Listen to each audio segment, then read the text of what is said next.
a place where they told you what to chase, told you how to run the race. Every move was on the page, but I didn't like their way. Had to fight and misbehave, had to find a way to change, had to leave to find my way. Oh my god, that just makes me more dramatic. You could hear the recording. Yeah, recording. Yep. So welcome back to those listening, whether it's on streaming audio or YouTube on video. We have Teresa Hughes here. I know we kind of had some communication issues right now, but hey, that's what it is when you're kind of living the van life, Mm-hmm, absolutely. Yep. Just trying to find that good Wi-Fi. Yeah, but at the same time, I mean, that comes with its own, the positives of it. You can kind of have I remember like when I was just wherever remotely and I didn't have any reception, that was kind of a welcome as well, because you didn't have to worry about like all the dings and everything else. I mean, depending on how you have your phone set up or what have you. So, so where you at now? Where are you at now these days? Right now, I'm in Gunnison, Colorado. Nice. Outside of Crested Butte. Yeah, it's so gorgeous out here. Is it?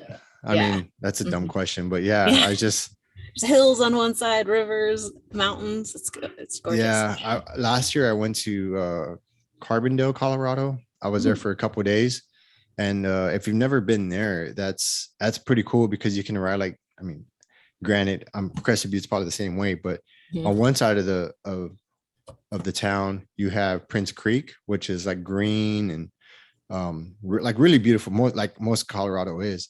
But just on the other side of town you have like Red Hill, where it's like red rock, like Sedona.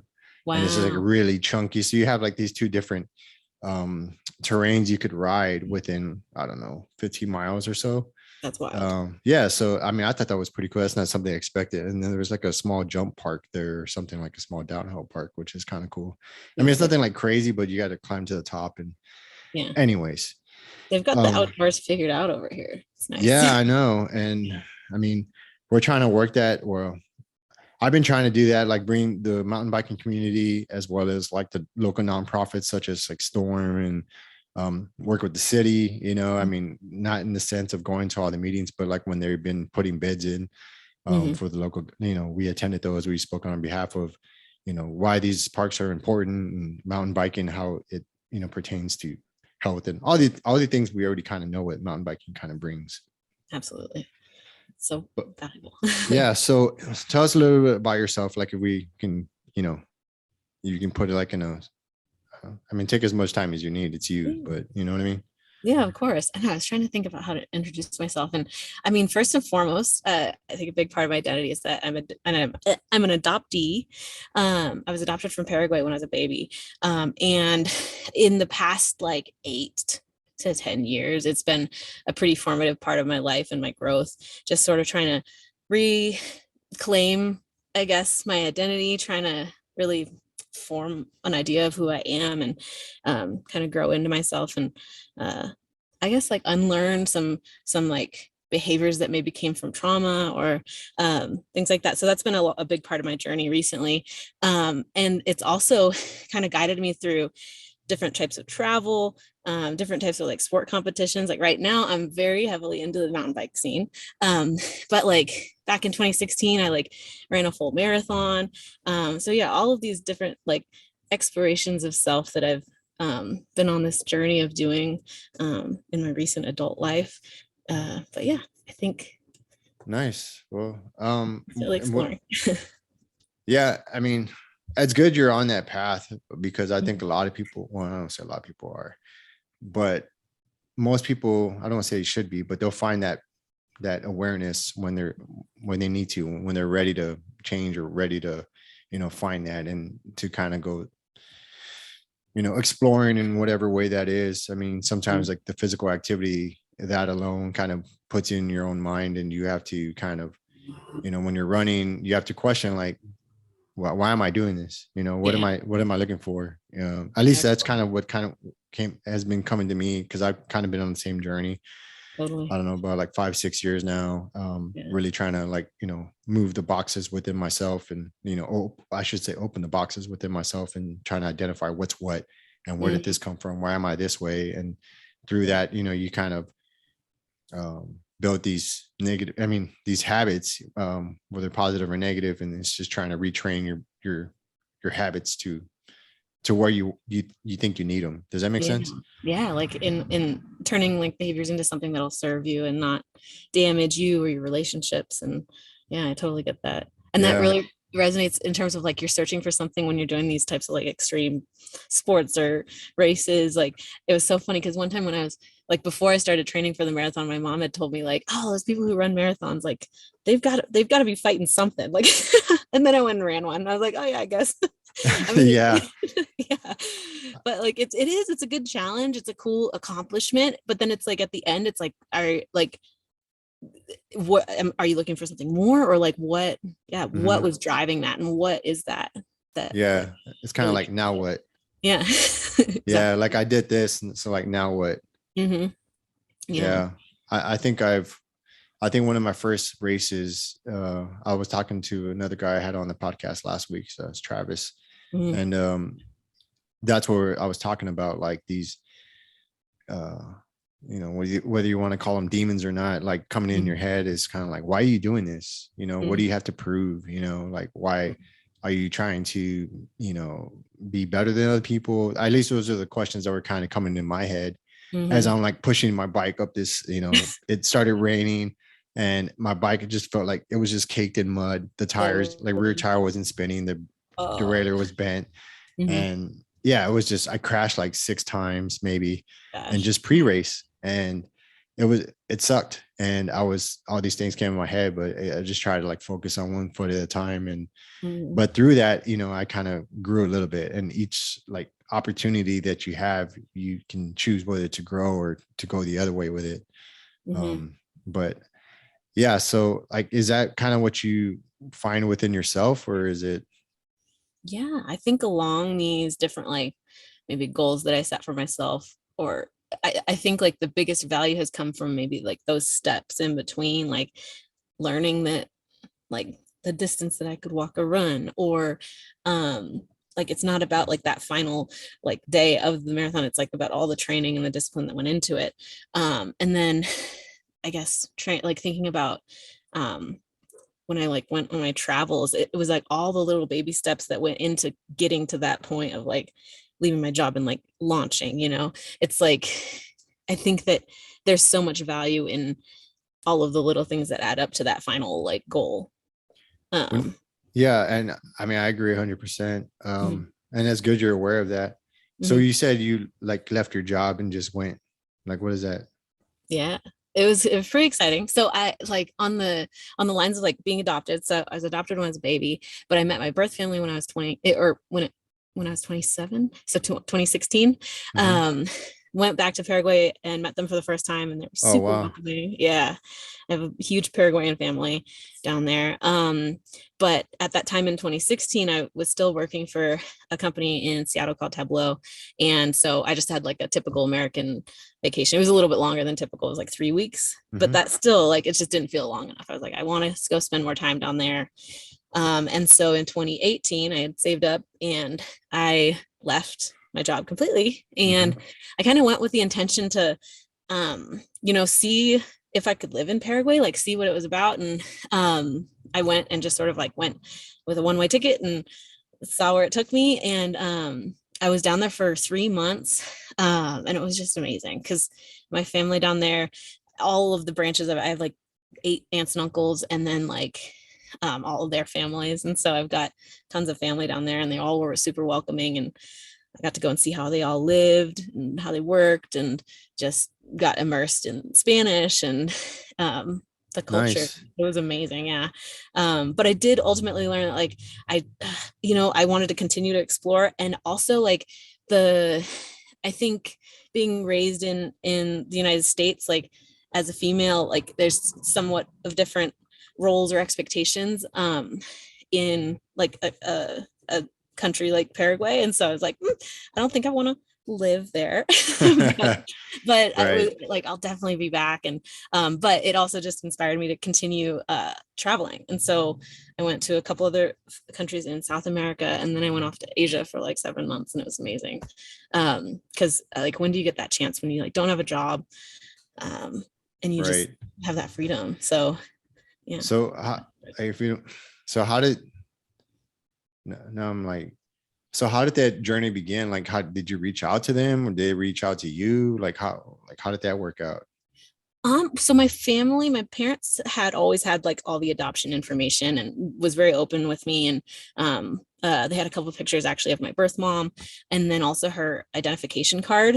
So I've had that I've been able to access that my whole life. And once I turned 18, since it was a closed adoption at that point, like I was free to search, but really didn't kick it into gear until I was around 25. And then ultimately there was this blog of another Paraguayan adoptee, and she wrote about finding her birth family with the help of a lawyer, a Paraguayan lawyer, and she wrote down his name. It was Daniel Varela. And so I just shot him an email, and it's kind of his side passion project to reconnect families. And within a month, he had found the information on my birth mother, and she had unfortunately passed away in 2007. Oh, And I'm so that sorry to was hear kind of a that. bummer. Yeah, I always had wanted to meet her, but the silver lining is that like I have this huge family. She had 8 brothers and sisters, and then I have a ton of cousins. And so once he found my uncle, he got in contact with him, and then he ultimately connected us on the phone. And it was such an emotional phone call, like, because my uncle, the whole family, like some of the older siblings knew something about me, but not, it was this big mystery. And so I was like this kind of gift that came back Yeah, to them. Yeah, it was really cool. that is because, like, I mean, I would imagine that some families, like when I was deployed once, I had a troop, right? And he because that's what you end up being like when you become like a senior leader. And look, I mean, hopefully they can trust you and confide in you. Mm, But one of them had came up to me, and he had like he was getting in trouble a lot. mm, So I want to go talk to him. I mean, it was a couple nights, but I asked him like, so what's up, man? Like, what's going on? I can't help you if you don't tell me anything. yeah. So, it was after he got, because I used to chew people out, but I did it tactfully, and I, did it like a parent would, you know what I mean? I was just kind of like, look, you're an adult, you weren't supposed to do this, Mm, but you did it. And this is the result of it. You don't take it personal, own it and move on. yeah. So, I mean, he came to me one night. He was like, hey, Sergeant Gracie, can I talk to you? Mm, I was like, yeah, sure. So he comes up to me, and he's just like, he kind of tells me that he found his birth father, right? oh, wow. And he was trying to reach out to him. I think he tried calling him, Mm, and he just got hung up on, right? yeah. Yeah. So, and he was just like, I still want to contact them, but I don't want to, be rejected or anything. I was like, Super hard. well, let's play this out. I was like, Yeah. if you go show up and that happens, then, you're kind of out money for a ticket. I was like, I'm not telling you what to do. These are just the options, right? Yeah. I was like, and if you surprise him, you might catch him off guard, and he may not react in the way that you would like him to. I Mm-hmm. was like, so I suggested after all said and done to write him a letter, Oh. and then put a return address, put stamps in there, Mm-hmm. make sure that there's no reason why he couldn't return, Yeah. phone numbers, whatever, email address, whatever. Yeah. And if he gets back to you, he gets back to you, at least, and put it certified. So that way he has to sign for it. Mm-hmm. And yeah, but my point is that he did all that, and he never received anything back or heard anything back. But at Mm-hmm. least at the end of the day, he had somewhat of a closure with it. You can only have closure so much. But Yeah. my point in saying all that is like, it's good to hear that a family, is welcoming and, Mm-hmm. receiving you as such. And that's the way it should be, because it's not like you had anything to do with it. You know what I mean? Yeah. And Yeah. so that's awesome that you were able to have that, and now your family grew by, exponentially. Yeah. Yeah. A ton. Yeah. And it's more common than you'd like to think, the adoptee like secondary rejection. Um, there's a podcast that I listen to, Adoptees On, and there's so many of those stories. And so I'm really grateful that my story was so it was so joyous. Like they threw this giant welcome party, and my mom came down with me that first time that I went down to Paraguay, and they welcomed her just as much. They were like, "You're part of our family," and it was just really optimal. So that's amazing. Mhm. I'm glad. I'm happy for you. Thank you. So, like, how did you always know, or did like they tell you when you were 18? Or Yeah, like, they were always pretty open. got you. Yeah. So first of all, my family's Caucasian, so that was pretty obvious. And so, and then also my sister was adopted from Mexico 4 years before I was adopted from Paraguay. And I think just having that experience, my sister went through, or going through it with my sister first, it gave my parents a lot of like perspective, or they knew a lot more questions to ask. And so they had a lot more answers for me, comparatively, in terms of like when I was a little girl and I'd like asked like, why did my mom give me up? Like literally, apparently I would ask that when when they were putting me to bed, and like they would just try and give their best answer about like that she loved me and she made a plan for me. And so, yeah, I've just known as long as I can remember. Wow. No, Yeah. and that's cool that they told you early on, because Mhm. that gives you time to process it and ask questions, as opposed to kind of being shocked with it at 18, Yeah, I could imagine. So right? it has been good. And then I think that has been such a huge part of like um the things that I've worked through in therapy, because even though like knowing it, it's still like confusing to figure out like who am I identity wise, when I don't like, I know about where I came from, but like I don't know those people. And I can identify with my family in Seattle, but like I'm not blood related, and so like there's all these nuances of separation, Mm-hmm.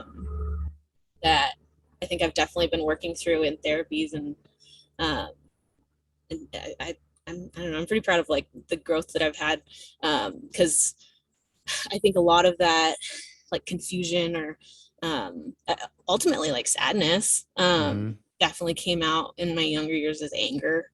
And anger was always my tool. It was like it kept me safe, it made me feel safe and in control, but like it's such an out of control emotion. Right. um, and it was so my favorite therapist, in Seattle, he made me realize at one point like that anger is only going to like destroy your cardiac system and like give Right. you a stroke if you keep using it that way, instead of like actually just getting in touch with what's like, maybe there's pain in there. And of course there's going to be like, that was adoption is such a like it is such a blessing in ways. Like I'm Mm-hmm. so grateful for the life that I've had in the States, but it's also such a trauma, like being like torn away. Yeah, and anger is like one of those things that's accepted in society. Yeah. You know what I mean? It's real easy, and I say that because I used to use anger, and and yeah, it didn't always come out good. It wasn't always physical, but it was just like, and I don't realize how. It's only like recent that I'm aware of how I look when I'm angry, or how like my presence when I'm angry. And for somebody that's not used to that, or what have you, it could be, I don't know, scary, you know what I mean? Yeah. Because I don't realize how do you like how are you aware of what you are based off of your own experiences? Does that make sense? It's Yeah. hard to look at yourself from the outside and say like you're this or that. Even if you look in the mirror, that's still doesn't really, you can see your physical self, but that's it.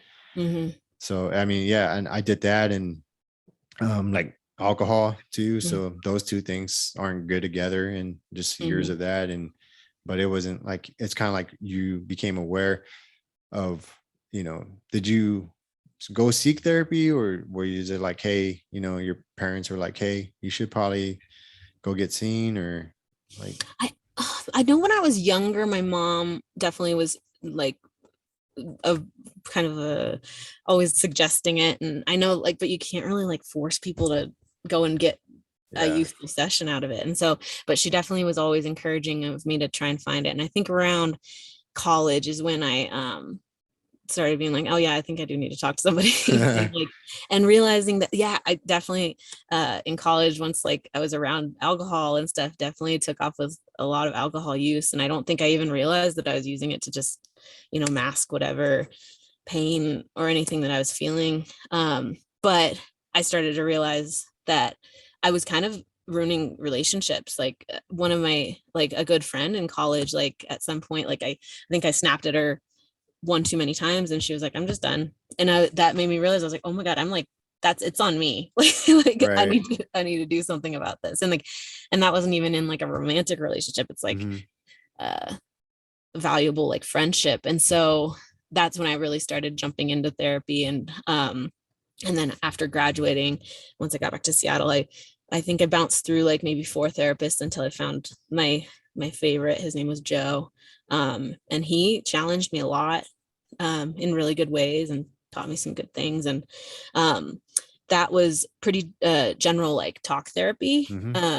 And so after probably like 5 or 6 years of going to him, I started to find that I was starting to, like, I noticed the patterns that I was bringing to him. Like I started talking about the same things. And so I was like, but cognitively, like I knew what I needed to change, but there was something that I wasn't able to, like you get in these ruts that, of behavior or thought patterns that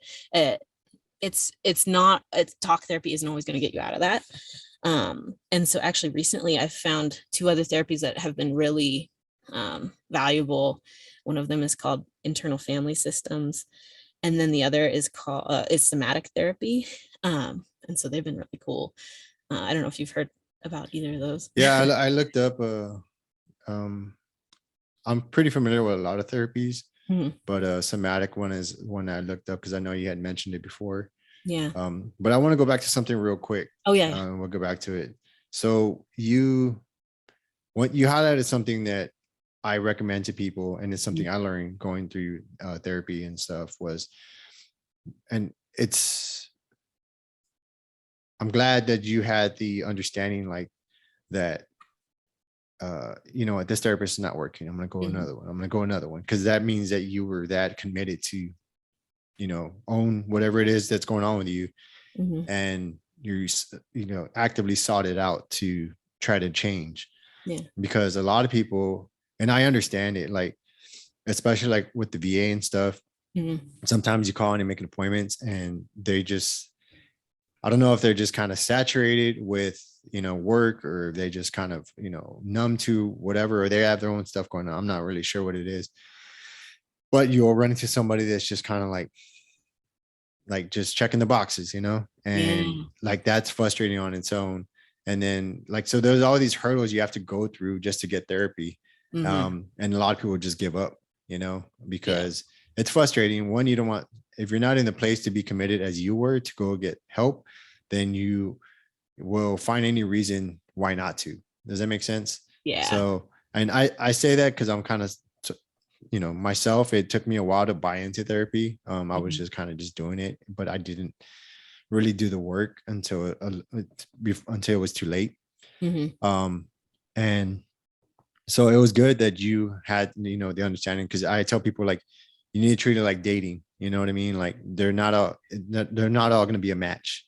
Yeah. Fortunately for me, the second one I had, or the third one I had, but that was just through a contrition. Like, they would leave, or they were a trainee or something, like, so they were leaving, and then ended up just by happenstance finding the right one, or fate, however you want to see it. But you talked about somatic and IFS. Yeah, internal family system. So tell me a little bit, like, I looked up somatic, but I got like a general understanding of it, but they were just talking about like what happens to the body, like physiology of the body, like through trauma, but it didn't get into like the methods of how they use somatic therapy on a person. Yeah, well, it was really cool because I didn't actually, it was one that my mom actually suggested recently. And so I just thought I'd give it a shot. And but yeah, the principle is that trauma is trapped in your body. Like when you go through something, your body physiologically remembers it, whether it is a physical trauma or even like emotional trauma. If you just imagine like that feeling of like tightness in your chest or like in your throat or like heat, rising, those are all somatic experiences. And so in a session, basically I'd go in, kind of start with a trailhead, like a topic that maybe I was bothered by that week or something that came up. And so I would lay on a table, and she does, the therapist like would do kind of like light touch, to kind of get in touch with like my body. She was super like empathetic. And so I think she can kind of sense things like that. Right. But basically just to be connected. And so then on the table, you like basically talk through the situation that happened. And her job as a therapist was to guide me through like, what are you feeling? Like you're talking about this situation that happened. Like, what is it that you're feeling in your body? Like, what do your legs feel like? What do your arms feel like? And it was so interesting. Like one of the, like when I was really getting the hang of it, because there's no wrong answers. Like you could, like she was even describing, like some people say their leg feels like wood or something like that, there's no wrong answers. And there was one time when I like literally felt like there were little ball bearings like bouncing around inside of my like abdomen area, like, and like it was just like this vibration. And so we were talking through the situation, and then by the end of like, or like a couple minutes later, like we had talked a little bit more about the situation, and she asked me like how the ball bearings were feeling, and like I noticed that like they had calmed down a little bit, and eventually like it was like I didn't feel that anymore, and I was focused on how my leg didn't feel like anything or it disappeared, like Right. And so the whole principle of that is like acknowledging what's happening in your body instead of like drowning it out with, I don't know, like running it out or doing that, I don't know, drinking alcohol. It's like you pay attention to what actually is happening in your body, and that allows you to process it instead of trapping it. Or maybe the next time those ball bearings won't, like when you think of that situation, they won't feel quite as intense, Right. because you've processed through a little bit more of it. That's so wild. Oh, sorry, I mean cut you off. Yeah. Go ahead. No, you're good. I was just saying that's so wild because like I come to these understandings, and whether it's like podcasts I'm listening to or my own experience or my own critical thinking as I process like different things, become aware of more things. Because I've eliminated things in my life that were distractions, right? And it wasn't because I intentionally did that. Like, I need to get away from this. But like when I stopped drinking, that kind of highlighted a lot of things that I used around drinking. Does that make sense? So when I stopped drinking, it wasn't like for instance, anytime I would light the grill, I instantly I conditioned myself to, open the beer. You know what I mean? Yeah. So I conditioned myself without even knowing over time, years or what have you, to, drink. Like I formed rituals, whether I realized it or not, around these things. So it's like football, events at, I don't know, gatherings or what have you. But my point is that when you kind of distract yourself, such like, as you so mentioned, you, whether it's food or whether it's alcohol, whether it's drugs or whatever, you can not discern what it is that is affecting you. And you can't tell, like, so if let's say your stomach's hurting, right? You can't tell if it's the alcohol, you can't tell if it's the, 10 Krispy Kreme donuts you just had or whatever else. So, because there's a lot going on with your physiology because you're adding all these different things. Totally. So it's almost like you have to subtract these things and then add them back one by one, kind of like an elimination diet. Yeah. So having said all that, I've become aware, along with, my wife, she's going to school for Chinese medicine, acupuncture. Wow. So yeah. And she kind of did the same thing you did, where she had a bachelor's degree and a master's degree for cybersecurity and computer information systems at BU. And she had the opportunity, like she was making good money, but it was not fulfilling for her. So she went back to school. Long story short, she kind of changed her path. Yeah. And now she's loving it. Right. Having said all that, learning through her education, as well as conversations back and forth, becoming aware of these things, doing elimination diets, getting out in nature, all these different tools that you use to try to, and I'm not that smart. I just kind of came upon them. But when you do all that, you start Mhm. to you have the bandwidth now to pay attention to what's going on in your mind, in your body, and you're actually able to kind of, open those boxes a little bit more clearly. Mhm. So having said all that, we were having this same conversation. Mhm. Well, not the same conversation, Yeah, but a listen. similar conversation of the theory of the idea. And it makes sense because I've told people this before. Mhm. If you have stress and you don't deal with it on whatever level, then it's Mhm. going to manifest itself, whether it headaches or back pain, neck pain. And you can go to the doctor and they're like, there's nothing wrong with you, but here are these Mhm. pills. So you're adding one more thing. Yeah. But yeah, so Matt, I just never heard it. I don't want to say never. I don't remember hearing it like the term somatic, and with regards to the awareness of your body and what have you. And it almost sounds like there was some like those theories that, I mean, not theories, the techniques that this therapist was using, it was almost like a little bit Reiki too. I mean, but Yeah. it's, Yeah. yeah, because it's Mhm. like being mindful and like feeling that. And I do feel, I mean, whether they call me fucking crazy or not, but through Mhm. my own experiences, that we do have those abilities, but we've just lost them because of everything that we have distracting us and keeping us away from who we are as, our at our being or what have you. Yeah. We have so many energies inside of us. And like, yeah, the people that have gotten back in touch with that, it's so powerful. Like, I haven't ever done Reiki. I want to try that. I've never done it either. I've actually had a therapist that was and I understand the theory of it, and I Mhm. do feel that, if you do have the right intent and the good, I don't want to say the good, if you do have the right intent and beliefs like in it, then we can, create some of these things, or not create, that's not right, but we can access like a higher self onto, like, Tibetan monks and practice meditation. They do some pretty amazing things, Mhm. sitting in frigid temperatures where, it's like, I don't know, it's like below zero or what have you. And they're just kind of, they're there with their, Mhm. I'm ignorant, I don't know what it's called, but they have their robes on. And, Mhm. but there are a lot of things, and there are a lot of things that we're capable of, and we see other humans do, but we were like, that would never be me. Oh, they're crazy, I can't do that. But I Mhm. mean, they're doing it. Do they have the same pretty much physiology as you? Yeah. You know what I mean? The mind is super powerful.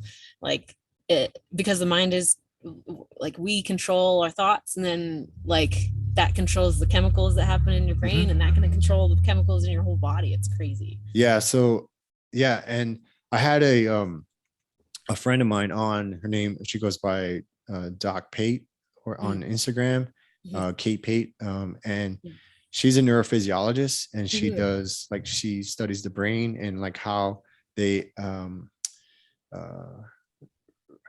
hopefully I don't jack this up, Mhm. but they recreate the neural pathways or synapses that are like interrupted through trauma or through injuries or any type of physical or, like, emotional traumas, Yeah. and like through like plant medicine, but to actually put the science and like the MRI scans and stuff, and to actually see the brain kind of recreating new pathways to kind of or fill in the gaps or the grooves of those that were lost through whatever.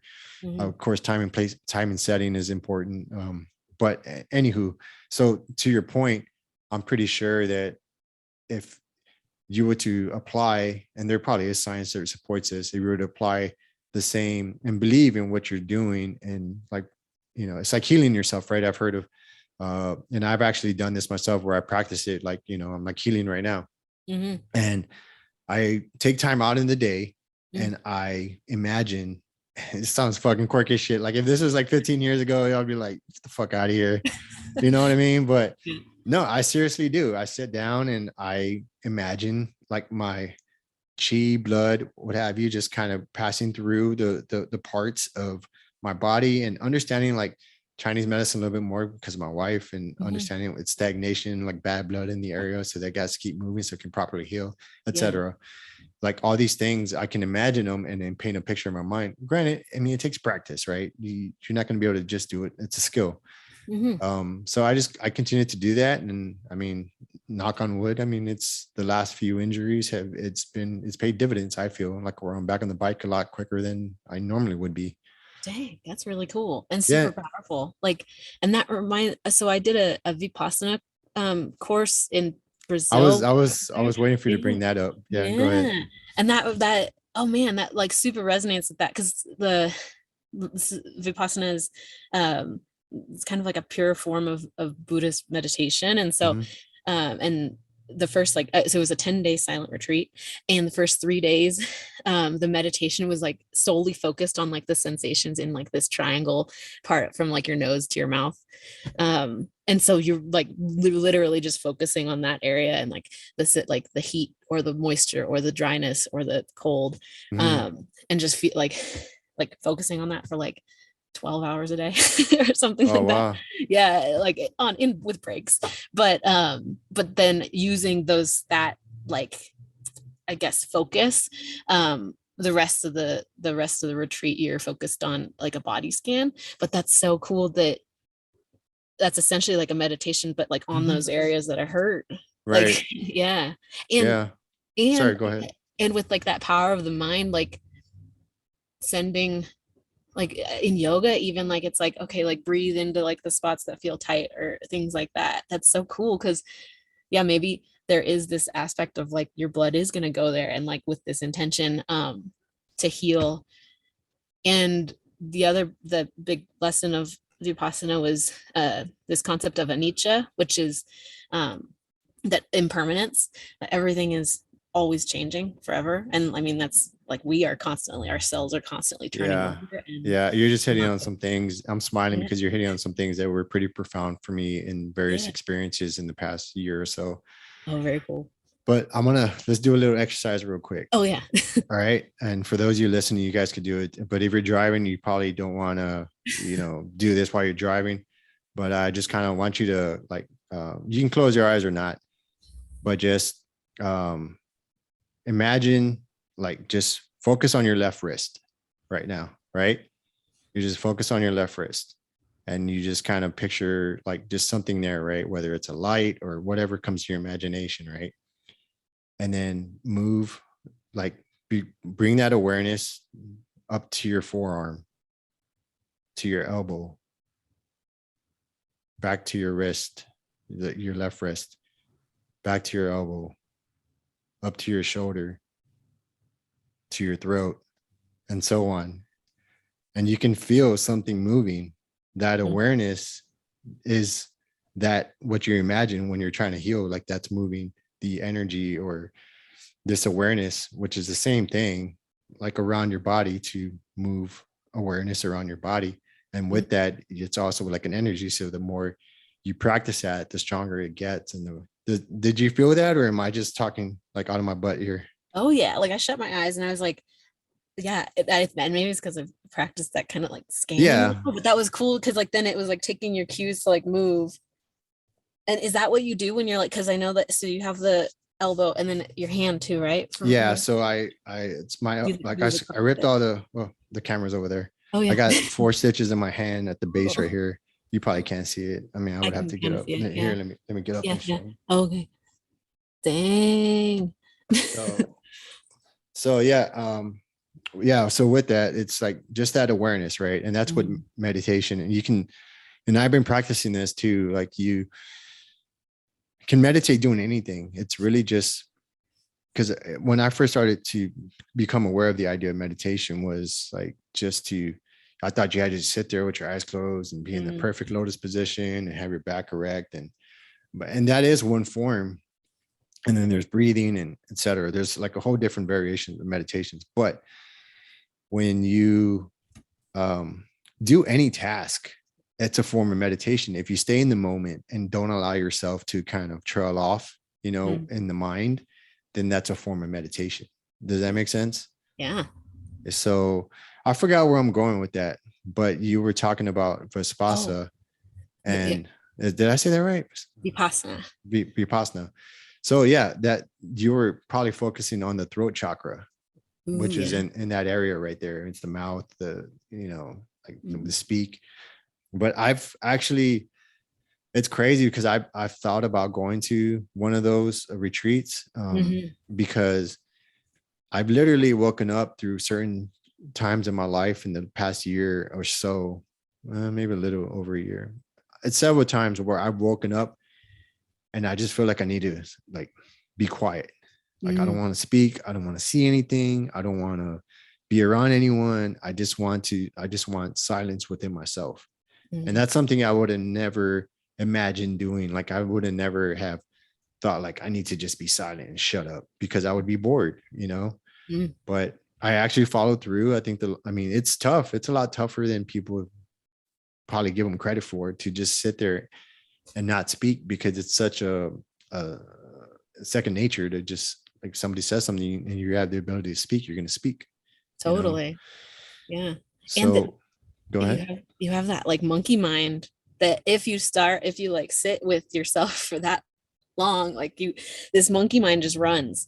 And like the part of it is like, I remember someone described it once as like, it's this hamster wheel running, but just imagine that the hamster wheel is just over here.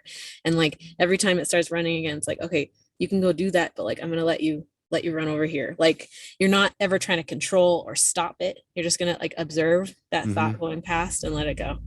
And like, and that kind of helped. But I remember, because I would love to do another one of those retreats, because you weren't even supposed to journal, and I journaled. I had to get something out, like because I like just had so much that came up, like, and some people left in the middle of it because it's just it's super difficult at a certain point. And then socially, it's so funny because like these people who go to these retreats, I feel like it attracts a certain type of person, and like, but since we couldn't talk, it's like I was telling stories in my head of like, oh, that girl doesn't like me, because you also were separated by men and women.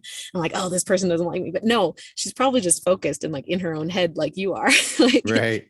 Thinking so the same funny thing, like this girl right here don't like me. Yeah, right. And like it's like that people pleaser in me, like, but we couldn't talk, so it's like I had to sit with my own insecurity of that. It's like, and that was one cool like takeaway, like, okay, like stop thinking that nobody's thinking about you. Like, I know, and that's tough to accept, right? Because I do the same thing. Like I'll have a conversation, like probably after this podcast, I'll have I'll analyze everything that I said or try to remember. And then I'm like, damn, I could be taken that way, or I shouldn't have said it this way. I used the wrong word. I just beat myself up. I mean, especially in the video editing process. I mean, not that I cut stuff out, but I adjust the size of the audio and stuff like that. But even doing that, I'm just like, you're self-critical. And I don't know if a lot of people are. I would imagine there's a group of people that are pretty narcissistic, and they're just like, oh, I look so amazing right now. You know what I mean? Yeah.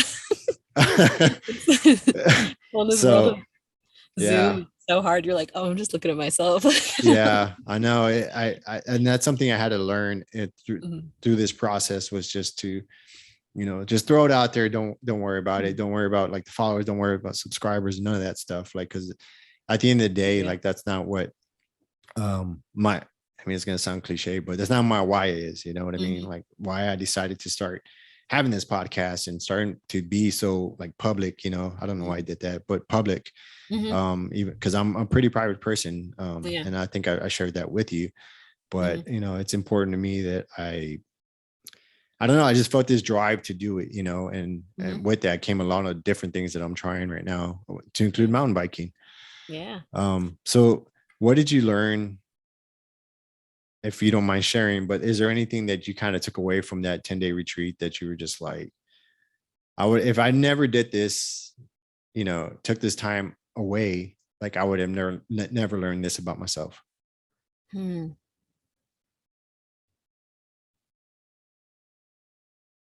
I think one main thing is that it's not all going to happen at once, and that it will take just those little baby steps. I remember, but at least I'm going in the right direction. I remember I went in, you could sign up for like kind of office hours with the main, like instructor. And I went and talked to her, and at that time I was like, really, like, man, I've done so much therapy, and it's like I still am reacting with anger in certain situations, and I want to like stop that. And like, right.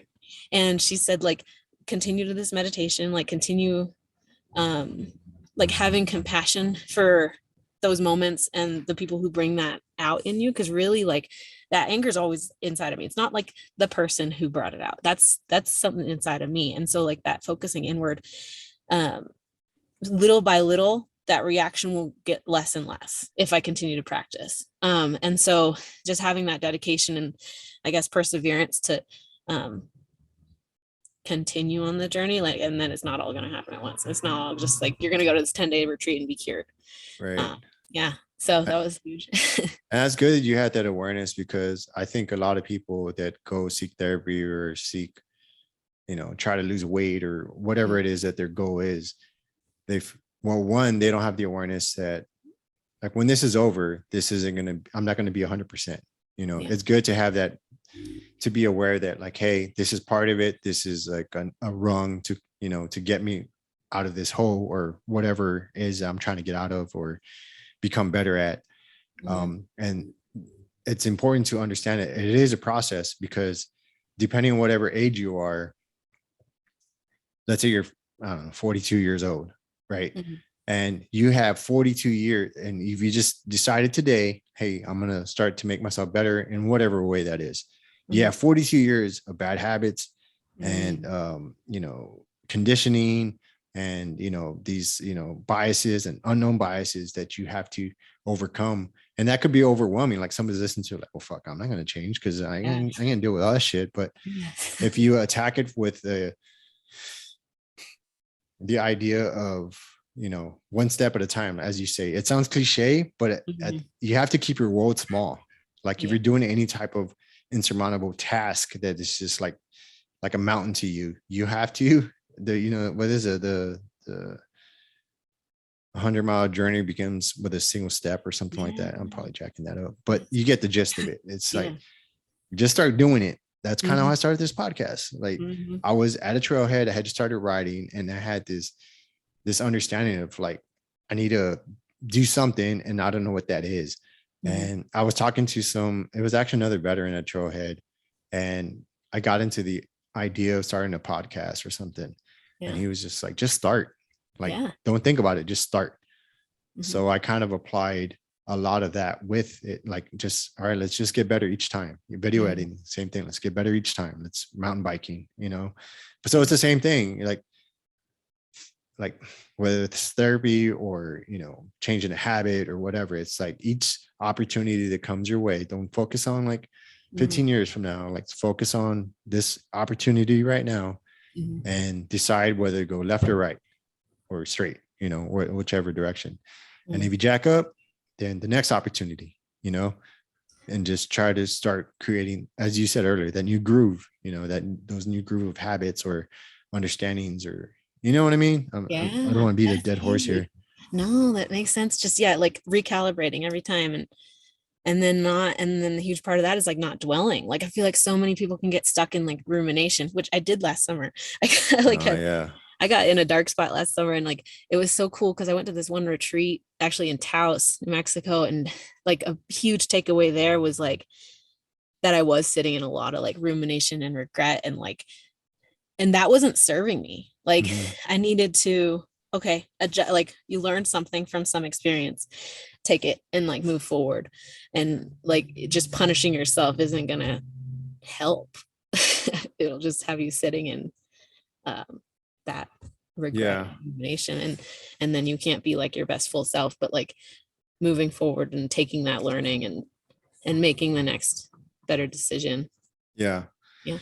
So what type of retreat was that? Do you mind sharing that? Or it was this women's retreat. It was called Women in Transformation, and it popped up like on my Instagram through a friend of a friend, and I was I was like, damn, freaking spyware technology or spyware. Yeah, right. They're probably listening. They've been listening for a while now.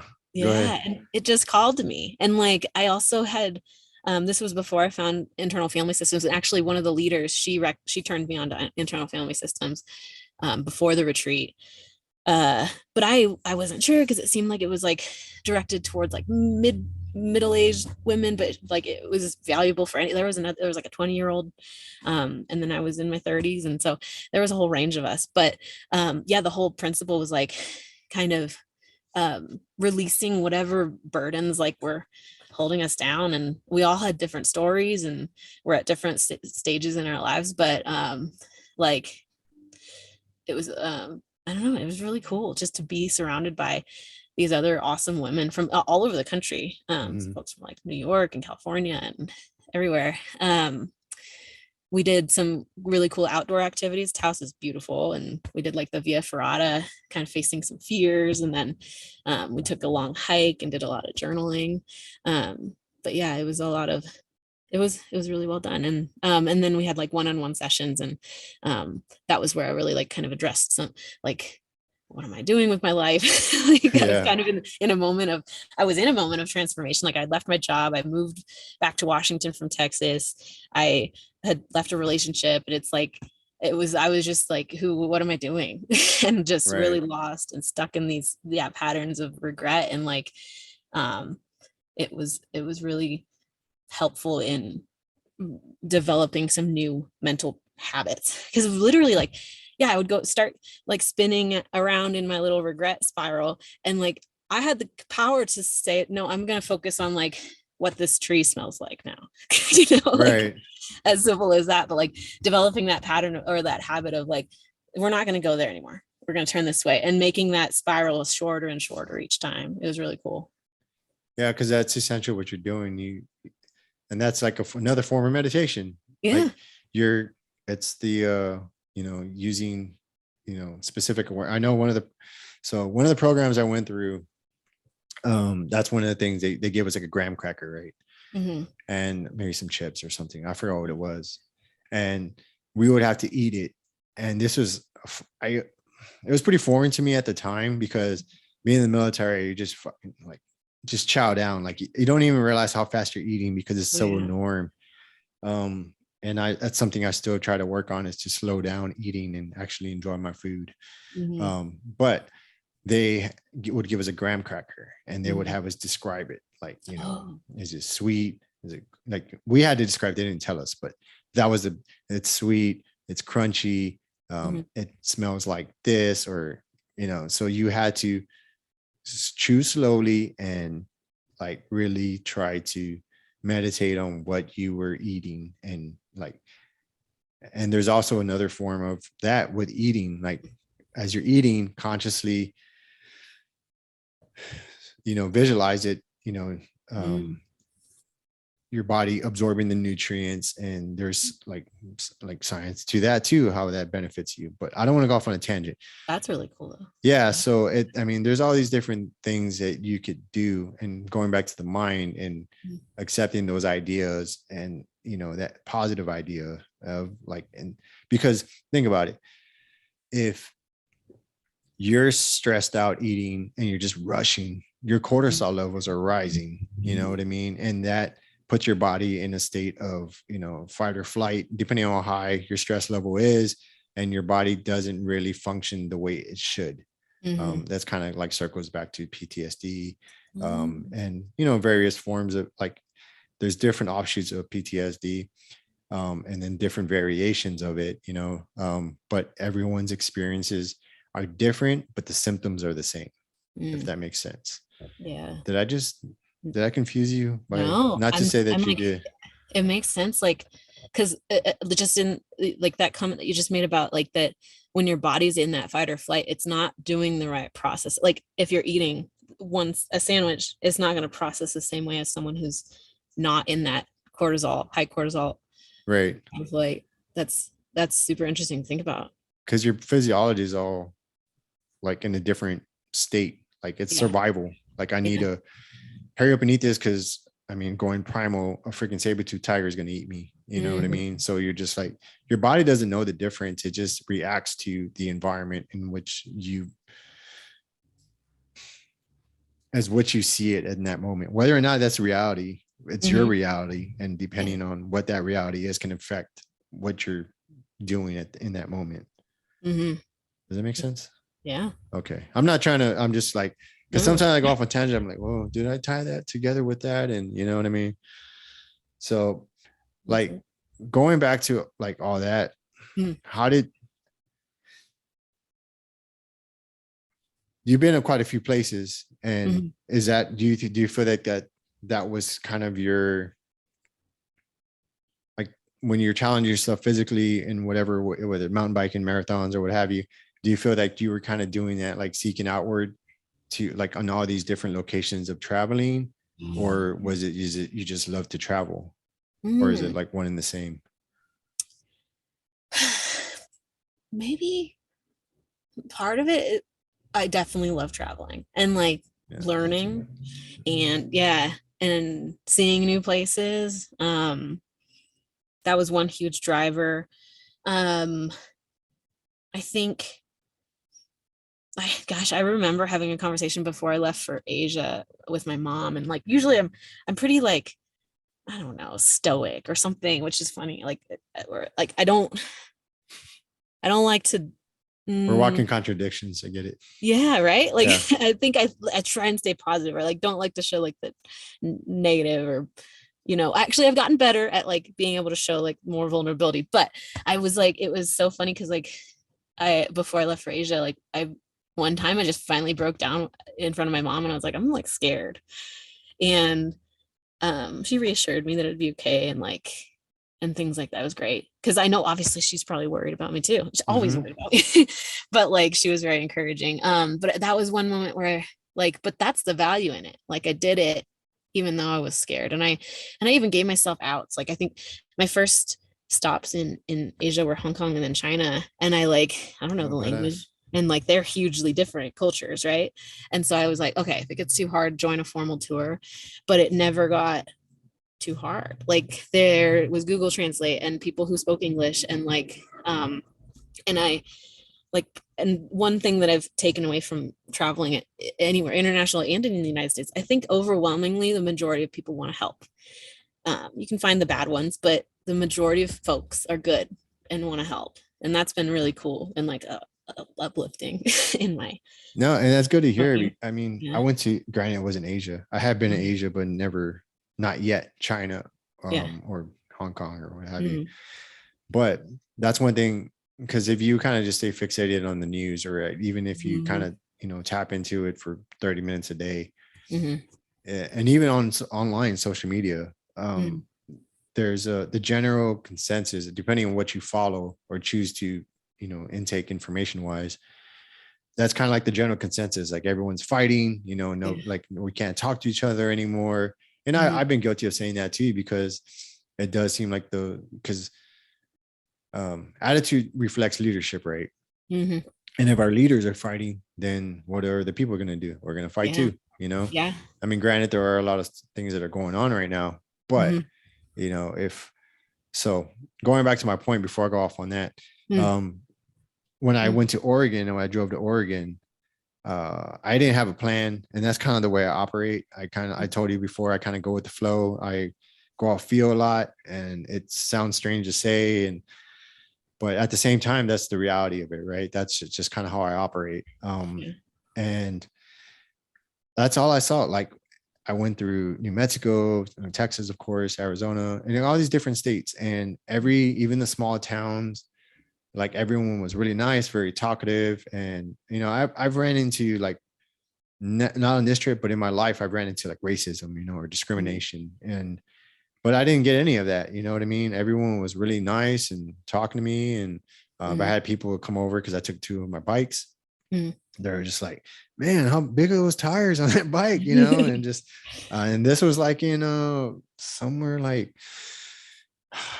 it was somewhere in Arizona. It was like this small, like something dead at Arizona. I can't think Mhm. of it.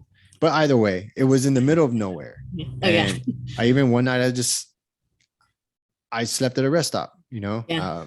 gas was stupid expensive. And financially, I was just like, man, I got to make this trip. I was going to school in Oregon for Mhm. a bike mechanic school. Oh cool. And yeah, so I was making my way out there, and yeah, so I stayed at a rest stop, because I didn't know if gas was going to jump up more. So I was like, Mhm. I got a fixed budget, yada yada. Mhm. But like my point is that everyone was super nice, and that's like the ground truth, right? There's a ground truth, and then there's the narrative that whomever pushes out. So Yeah. having said all that, it sounds like that's what you experience as well. Is just nothing but good people. Yeah. Yeah. And of course I had a couple moments like, I don't know, creepy moments or, as a female, like, but overwhelmingly it was more just good. And so that was good. And it's so interesting that you bring up like the whole narrative versus reality thing. Mhm. The most recent trip that I took with international was to Egypt. And even like without other folks like telling me, I had this definite fear of like Egypt. It's so foreign and like I got to be careful. And then Terrorism. on top of it, you get the terrorist warnings. And and then just anytime I mentioned that I was going to Egypt, so many folks in the States just were like, be careful, like you're gonna get kidnapped and stuff like that. And so definitely like went into it on guard. Damn, It's you so get kidnapped, terrible. you're gonna die. Yeah, right. Sorry, They're gonna mummify you. Yeah. Yeah. It's so wrong because it's like they're a highly developed country. Like they're all just kind of living their lives like in a very modern way compared to like the States. It's like and minding their business. Mhm. Like and I got to like we had one tour guide and so my first question to her was like, hey, how is it for women here? Because like I just imagined that you like don't walk around as a single woman and like she's like, no, it's fine, we're a democracy, like it's like we're it's don't believe the news. She literally said that. She was like frustrated with me. I was like, oh, sorry, that was the impression, Right. And then I ended up hanging out with a local guy one of the nights, and he like took me around all downtown, and it was during Ramadan, and it was so amazing because like during the day we had our tour in kind of the same area, like around a mosque, and we got to go to a market, but seeing it just come alive at night because everyone was out to eat food because everybody eats when the sun goes down, and it was just such a bustling and like positive atmosphere that like it was just so it couldn't be more different than the portrayal that I guess I got before going. And so it's yeah, that's also like a huge learning from travels. It's like we have a lot more in common with folks than we think. Yeah.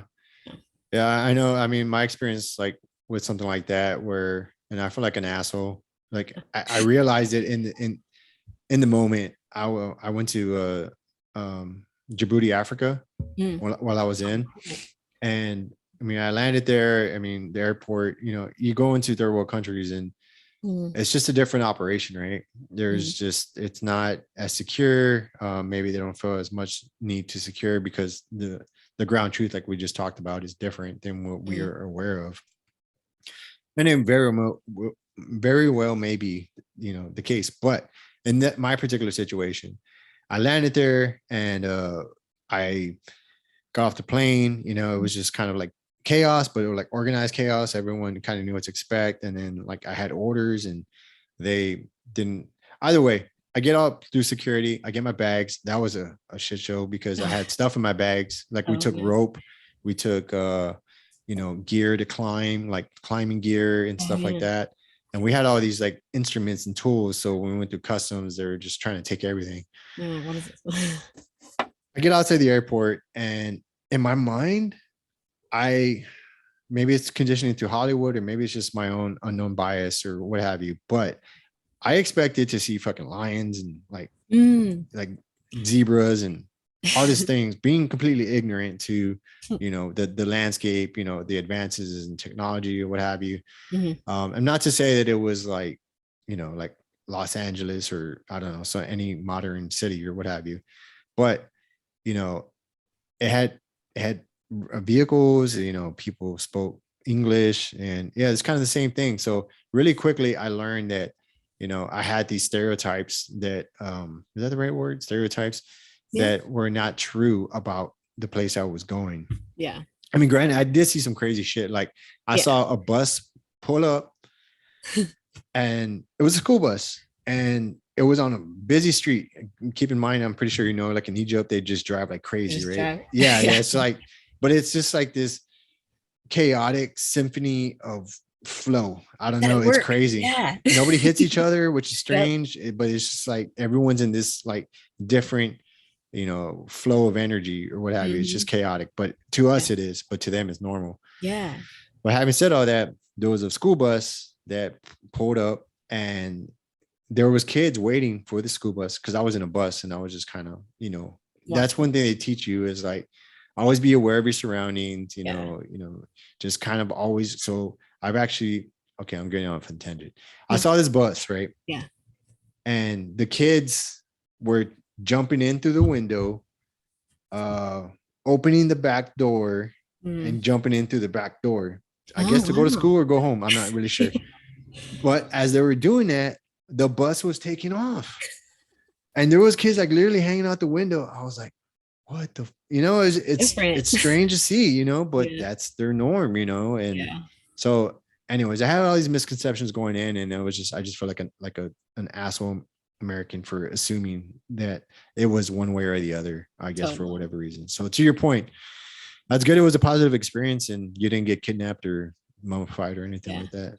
Yeah. And that being said, like, I think especially as a female, and then on this last trip I was with my friend's family, but like especially as a solo female, like definitely, even though I had positive experiences, I still like had my head on a swivel. That's what I always said, like head on a swivel, be aware, and like look like you're on a mission. Like don't be an easy target, basically. Yeah, so, that's exactly it. Because if you're just that's the same in America though, like exactly. Yeah.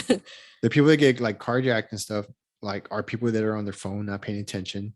Don't get me wrong, I'm guilty of it, but I can have a conversation. I realized this the other day. Somebody was, I was engaged in the conversation, and then like for a while, and then somebody was going in the street, and I saw a car coming, and I was like, "Hey, watch out!" and then I continued the conversation, then somebody else called it out. I didn't even realize, but like I liked how they were like, they told me like I like how you were able to, see everything and then, call out to that person and then continue the conversation without even missing a beat. But you're exactly right. You have to be aware of your surroundings and look like, at least like, where you're going, because they will take advantage of you just like walking around with a map, like looking scared and stuff. And they try to have a plan going in, which I always don't. So, but I'm not a female either.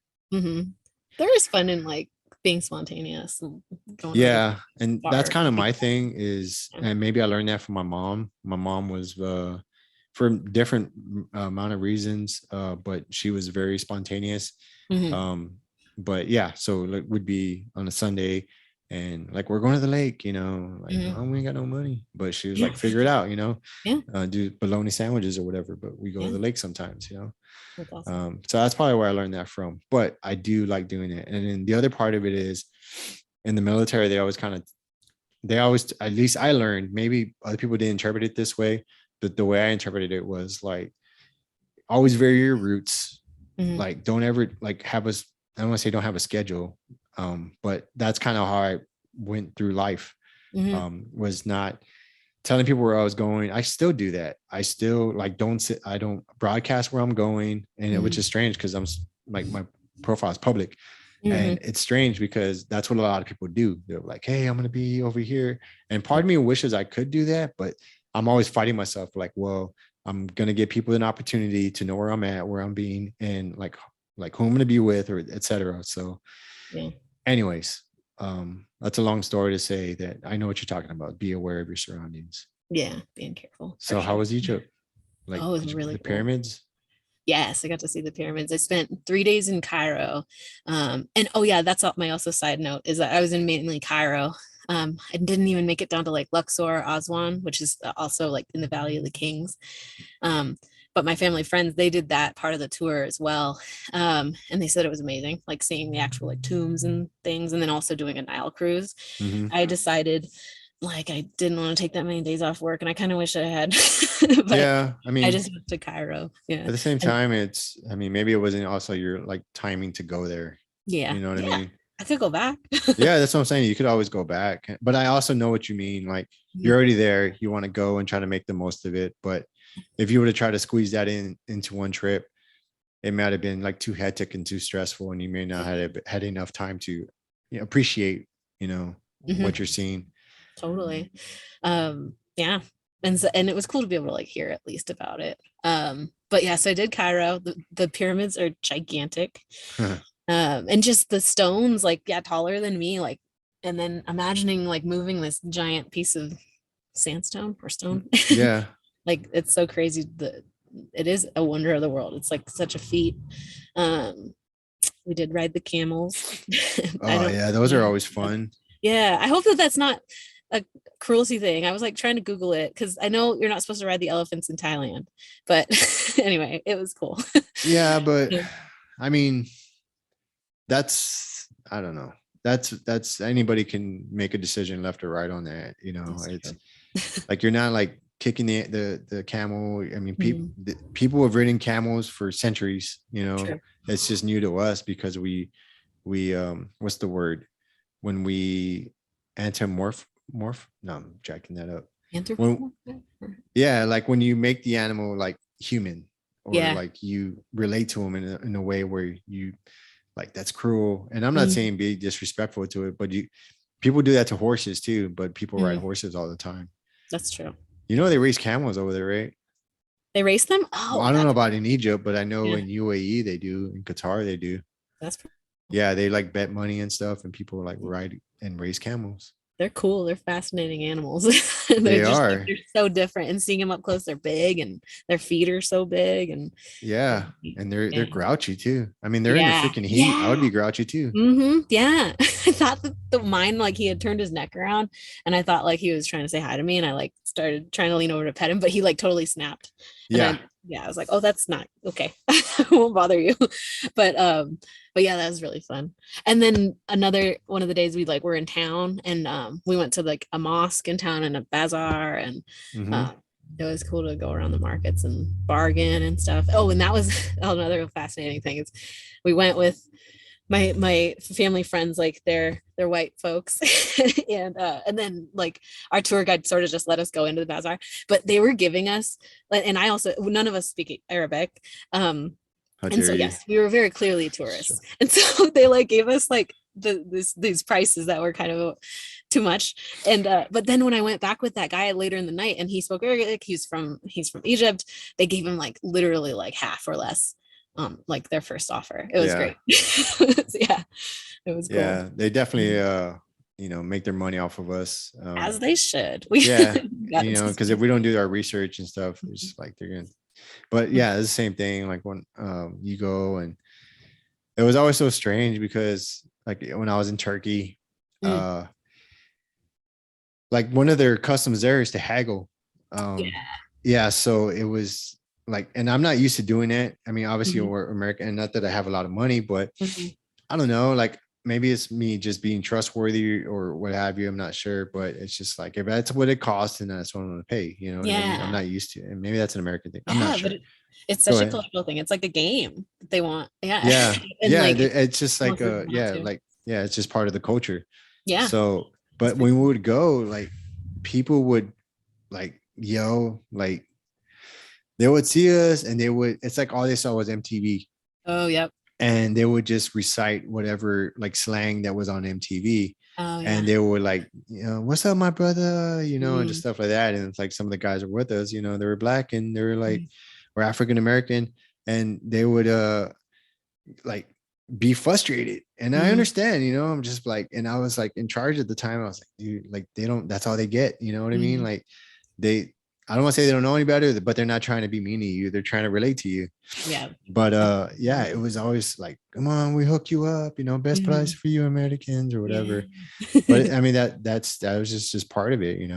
Yeah. Um and but yeah, I mean, I love getting those experiences, and I wish I would have went to Ephesus when I was there to see like the Mm, ruins and things like that. mm.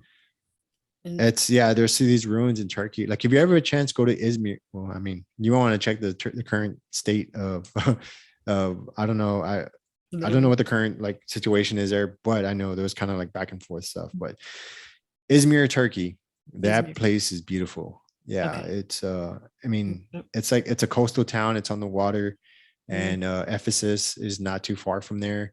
I wish I could say more about it, but it's some ancient ruins. I think it predates the pyramids. oh, wow. But yeah, so that's another thing that fascinates me, and I don't know if they kind of got into it, but like come on, get it together. Ancient cultures. Yeah. Just because it seems like in our education system, we were just taught, I mean, at least for me, I'll speak about myself, but Mm, we were kind of talked like about the Romans. I think Romans or went mhm. as far back.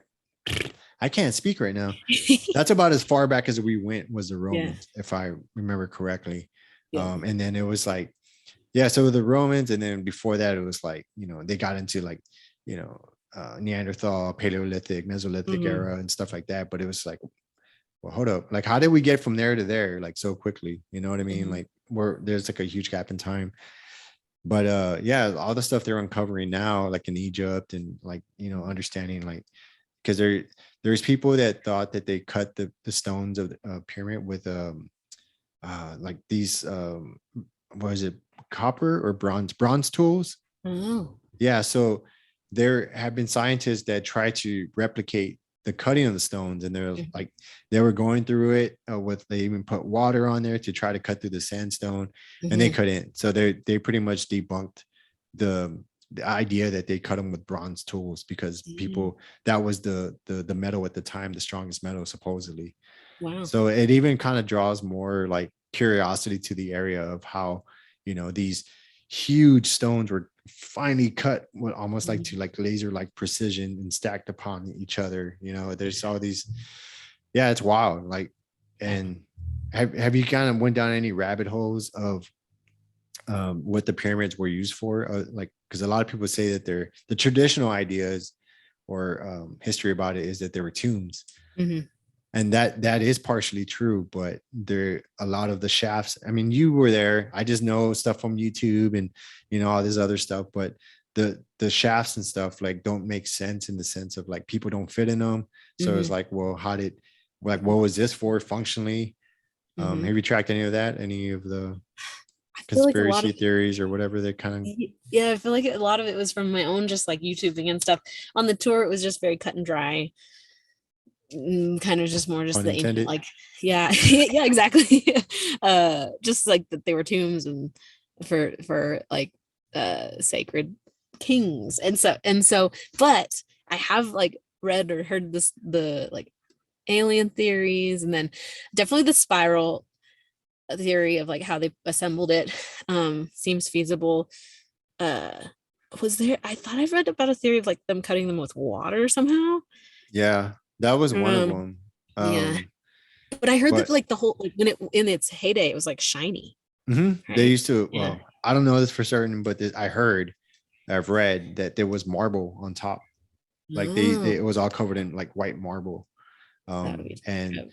so whether you want to go into the element properties of like what the Mhm. stone, like what it like what frequency level it is, or what it could radiate or what have you, or if you just want to go into the materialistic idea of like, it looks nice, you know, Yeah. if it is a Well, tomb. and then if it does radiate certain like material prop, or the material properties radiate Mhm. something, the alien thing, did aliens come here and harvest something out of the earth? Possibly. So yeah, there's like, if you ever watch that movie Stargate, is it Stargate? I haven't seen it. That's pretty fascinating. Yeah. And that's pretty much what it is, that aliens came. I mean, granted, this is based off a sci-fi movie, whether there's Mhm. any validity to it or not, do your own No. research, as I always say. Yes. But we're kind of going down this rabbit hole. But yeah, the theory is in that, and if there's any sci-fi, like, you know, people, like, I'm sure they'll correct me, Mhm. but it was that some alien race came down Mhm. because they were leaving their own planet, because it was either being destroyed or they were ousted from their community. Mhm. And they found Earth um, through a wormhole or through some portal or Mhm. something like that. But they wanted to be a god, so they had to hire technology. So that's essentially like the gist of the movie. So they Mhm. came in the movie. It's not Earth. It's like similar to Earth. Mhm. And in the movie, like, there's some military people. There's always military people that are trying to get the secret technology and go there, or they Yeah. find it and they end up like in a place like Earth, in another Egypt, it seems like. Mhm. Mhm. But in that movie, like, these aliens are the gods of these people. Mhm. So it's Wow. something to kind of go down. But there's a recent one I heard, was that the Nile used to be all the way up to, like, there was water all around the pyramid, and that Oh. when the water rushes through all those ventilation shafts or whatever you want to call them, Mhm. the vibration of the water rushing through the pyramid resonates some frequency, and I don't know, like if that opens up a portal or what. But that was one of the more interesting ones I heard. I was like, wow, that would be crazy. That Because is a fascinating one. yeah, if you look all around the pyramids, it's all sand. And Yeah. even like here in Texas, like I think a lot of people, and the only reason I'm aware of this is because when I was in the military, we used to dig a lot, and we'd be like miles inland, and we'd be finding like seashells, Yeah. you know, and it was like, well, there used to be water here at one point in time. You know what I mean? And if you kind of look at around, like even here, like we were at Spider Mountain the other day, and we got on the boats, and we kind of saw like some of the terrain around there, like some of the hills, and you can see where the water lines were. You know what I mean? And you could see where the water cut in through the rock and created these little crevices and things like that. And it's just like, if this was all underwater to that height, like what else was underwater? So going back to Egypt or the pyramids, I mean, you know, I mean, that seems like the one. I don't want to say I'm going to put all my money on it, but it seems like an interesting rabbit hole to go down and try to see if that, I don't know how they could recreate that or what, but it'd be fascinating. That is fascinating. Because there were so many shafts that like went to nowhere, led to nothing. And it's interesting. Yeah, it is interesting. Yeah. So yeah, I definitely want, that's on my bucket list to go to Egypt and kind of see for myself. Also, like Peru is another place I want to go to for a number of different reasons, but one of them is the ancient ruins there, because it's crazy. Because I mean, whether or not they actually had merchants or travelers that actually went to all these different sites, and that those technologies kind of traveled over, not technologies, but these belief systems of these, you know, pyramids and tombs, like to be built all around the world, you know, when supposedly at that time they didn't have the means to travel that far. Does that make sense? Like but there's too much commonality between like Chichen Itza or like Machu Picchu. I guess it's not quite a pyramid, but like right, but it's similar structures. And then like even the afterlife, where they kind of worship both, you know, the above and below, you know, so they would entomb people like, or in the waters below, like in Mexico and stuff like that. Like they would, you know what I'm talking about? There was these natural springs, or the cenotes. Yeah, I think so. So yeah, I mean, and for all these different beliefs, and even the Hopi, I believe they had a similar belief system or similar structures. And then the mounds in the United States, which I thought was bullshit for a while, but like when you actually kind of dive into the research, and they talk about like, you know, these mounds like in Ohio and all these different places, and then you kind of see it from a top view, whether from a helicopter or whatever, and you can kind of see these, you know, huge, whether astrological or like these figures that were in the desert or on these mounds, and they would get into some shape. So it's kind of like, why would you put that much effort into creating something that for something you cannot see, and to such precise detail? Yeah. You know what I mean? It's a big question. Yeah. And then if there's papers you could probably look up, that, not papers, but like papers that were printed, I should say, that you could look up, where like some of these mounds were excavated. I mean, I haven't gone down to see like if there's anything conflicting it. But they seem pretty legit. But some of these mounds, like in the United States, have these giant skeletal structures, you know. So I don't know if you kind of link it up along with, you know, whether you want to go like ancient texts, such like as the Bible, where it talks about that, or what's the other one I was reading? Oh man, I can't think of it right now, but it's the book that supposedly the Quran, the Bible, and the Jew. I probably have it in here too. It's oh man, it's on the tip of my tongue. I will try to reference it in here. The Hindu one or no? No, it's not the Hindu one. It's the Torah. Like those three are supposed to be off this one book, the Book of Enoch. Oh yes. Yeah. So I don't know if you read that. Yeah, because it talks about, you know, I mean, whether you believe this or not, it's irrelevant. There is like texts that kind of talk about it, and that's fascinating for myself because I kind of been going down these rabbit holes. Like when you're Yeah. talking about trying to find out who you are, you know, it's also like, well, Where do we come I've from? gone from like not really having an, I've gone from a deeply religious like family to just kind of getting, you know, not having it in my life to, you know, trying to find the answer for myself and the way I understand it. And that's kind of led me through those different books. Right.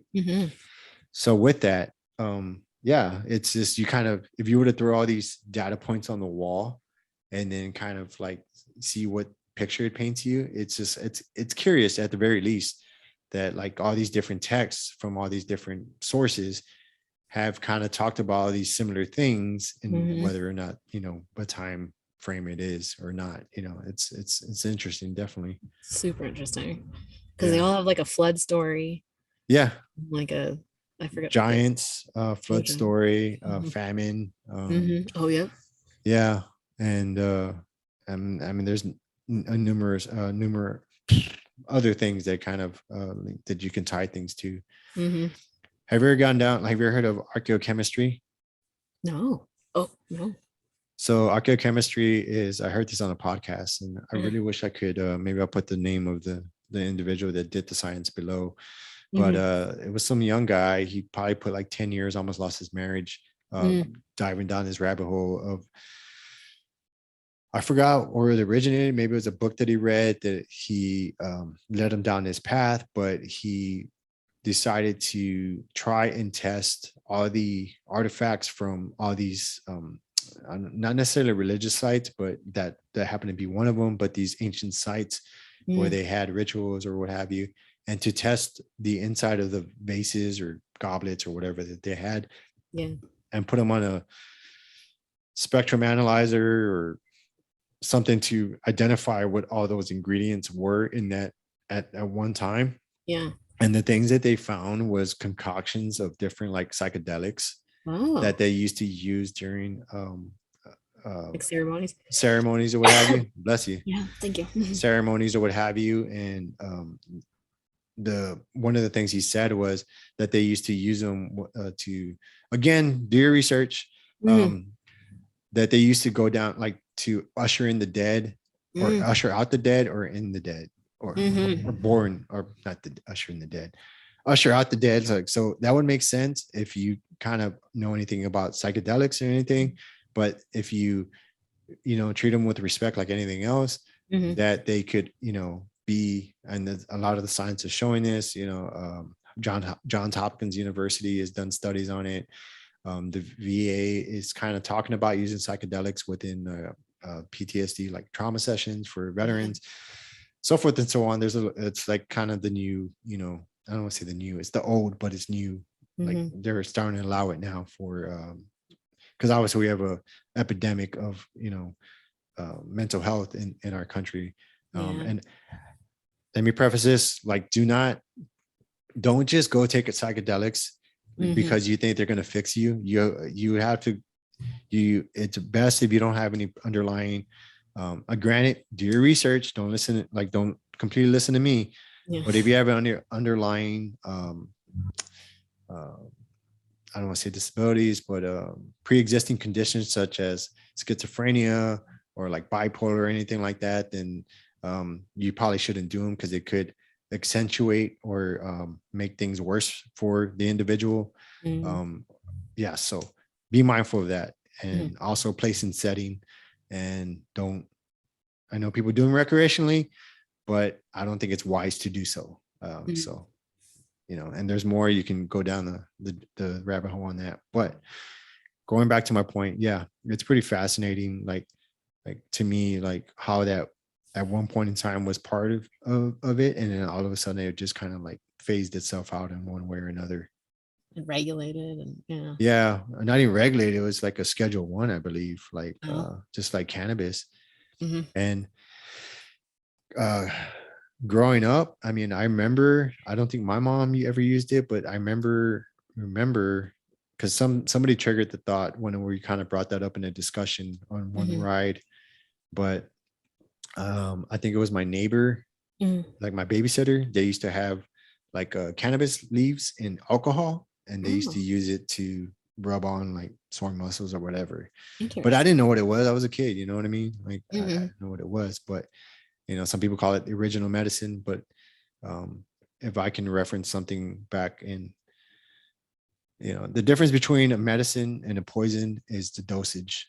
Oh, So I mean that applies to everything: alcohol, mountain biking, whatever. So that's a good I don't know point. what. Yeah, what are your thoughts on that? So I've been talking up a storm. It's all good. No, that's I know that in terms of like ushering in the dead or out the dead, like using those psychedelics, I understand that like the way that it works in the brain, it just opens up these different pathways. And I listened to that episode with, I forget her name, but the Kate Pate. neuroscientist. Yeah, Pate. Yeah.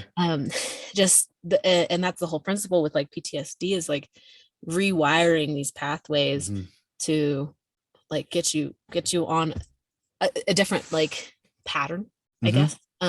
And and I, my therapist actually had mentioned that to me once too, because I was like, I know how I need to like operate differently, and he was recommending like a pharmaceutical, like a prescription drug. Mhm. And he's like, and my mom like has instilled in me that like they're not like, if you can avoid taking drugs, do that. Right.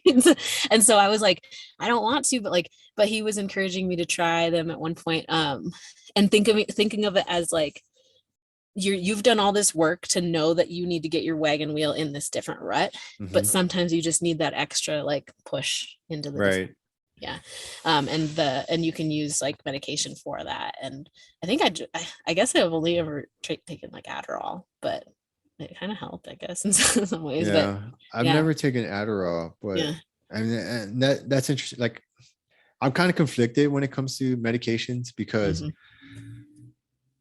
I've taken a lot of them, Hmm. through my, because at one point I was just like, all right, I don't know what the fuck's wrong with me. Hmm. Like I trust, like you're an expert. Just tell me what to take. And that's Hmm. probably not the right mindset to go into it with.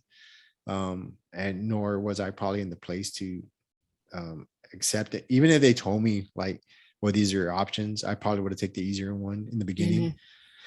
But having said all that, I, went through a different series of concoctions, Hmm. because each psychiatrist likes to have their own, Hmm. um, like, oh, I don't like this one because it does this to patients, and the other one's like, oh, I like that one because it works really well in my case. So you're always going back and forth, and that's always missing with your body chemistry, right? Yeah. So on one side of it, it's like I don't like them. I don't. It's hard for me. Like even when I got hurt, I didn't want any medication. I didn't even want a shot in my hand Yeah. for the stitches, Yeah. and that sounds extreme, and that's for a number of different reasons. Mm. But I don't want to go off on a tangent yet. Mhm. So medications themselves, like again, right? I had so much going in my body, like Mhm. in the sense of diet. I was eating like shit.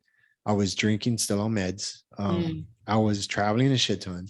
Mhm. I was going from Korea to Hawaii, from Hawaii to Germany to, Oh, wow. and like every other week, you know what I mean? Or every 2 weeks. And it was just constant, out the door. I was always on call, yada, Mhm. yada. It's the story of every military guy. I'm not trying to get any type of, praise for that. Yeah. But it was all these things going on, right? I wasn't in a static state where I could actually like restart to reset. Mhm. So sleep's very important. If you're eating like shit, that's going to affect the meds in one way or another. Alcohol is Mhm. definitely not good. Yeah. And I, again, I was dumb. I just wasn't in this place where I should have been. But I'm just glad now I've kind of came to this place to understand that. Mhm. So I think the meds helped me to an extent to kind of baseline a little bit, but I just got to the point where I was numb all the time. Like I was numb already, but I was numb going in through meds and then not knowing if I was still numb even after Mhm. all the therapy. And so I wanted to get off of them because I was like, I need like I've done all these sessions, the work. I've stopped drinking. I've done all these things, right? And I'm still on medication and I still feel like nothing. You know what I Yeah. mean? I'm just there. Mhm. And I got used to that baseline. And when that happens, it's like I started to realize like, well, how am I gonna know if I'm better or not? Mhm. You know what I mean? Like Yeah. yeah, it sucks to talk about these things. It sucks to recycle these ideas and try to get to the bottom of it. And I still do that now, but I had to, I don't want to say argue, but I had to just make the decision and just come off medications. And I was getting pushback from the VA, what have you. And I think it was just more of a CYA thing, you know, because if I would have took my life or what have you, then it's on them. So there's that. But at the same time, I didn't know, or nor did I have, even if I did know, I didn't have the freedom to explore these other methods. Does that make sense? So because you couldn't feel them fully, or yeah. So like if maybe I wasn't even in the right place to do it or what have you, but like, you know, like these plant-based medicines that are now more popular now, the research that's going behind it and stuff like that. And but at the same time, I also do believe that when it's time for you, if it is, because they're not for everyone, and I mean plant medicines. So when it will find you, like, you know what I mean? And the timing will be when it's supposed to be. And I know that sounds hokey as shit, but I do believe that based off experiences or what have you. So yeah, medicines is definitely a tricky one, and it's definitely something you shouldn't take lightly. And then if you're going to do it, to be aware of all the side effects, and be aware of your baseline prior to going into them. So if you start to react differently, or start to get more depressed, or start to have these thoughts or what have you, that you're aware of it prior to going into them. Does that make sense? You know, how they're affecting it's so you. delicate once you're like working with like brain chemicals and stuff. And that brings me to when I was in Egypt, the main part of the trip was diving, and it's so fascinating because we had asked our dive instructor, like, kind of just tell us stories, and there was a story that that going to certain depths can mess with like the brain chemistry of medications and stuff. So that's interesting. Is it the same in water? Is it called hypoxia, or is that just a high altitude? I'm not sure. Because there's the bends. The bends is like when there's oxygen in the blood.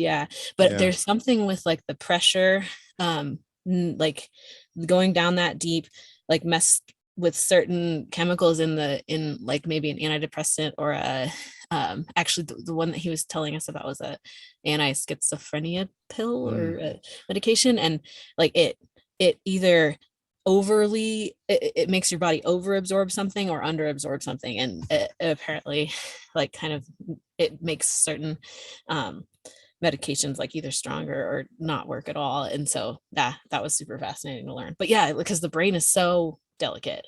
It is. And I don't think people are aware of how like delicate our system is, like to whatever things we ingest, or so we're so numbed all the time. And so going back to the pain thing, right? And like the medicines, that's kind of where that originates, is like we ignore pain because it's convenient. We can take a pill, and like I don't want to feel, like, whether it's physically or emotionally. And I got used to that in the military. You would get Motrin, like, you know, like you're going to the candy store, you know. That's just, I used to joke saying it was vitamin M, you know. You get your vitamin M, and it was like these huge bottles of, you know, 800 milligram, you know, horse pills. And that was the norm. That's what I did. And that's what, like, how and that's super bad for your kidneys, your liver, and all kinds of things. And you add, you know, alcohol on top of that, and it just compounds it, and then whatever else like you're taking. But having said all that, when I came off of medications and stuff, I'm like I still feel like my brain, my body, my mind is still is still like, you know, getting back to baseline.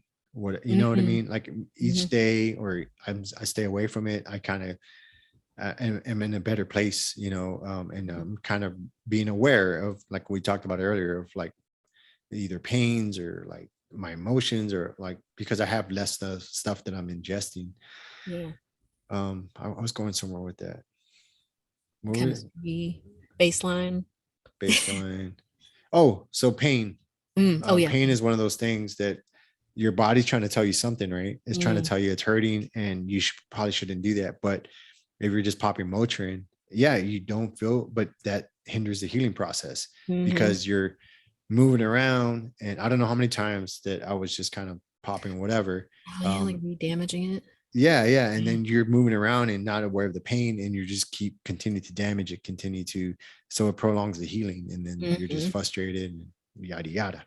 Mhm. So with that, I tried to put myself in uncomfortable situations. And the other day I practiced that. I started that last year when I fractured my collarbone, and like where I tried to change my mindset around it, accepted it, and then tried to move on to like consciously move on to recovery phase of it.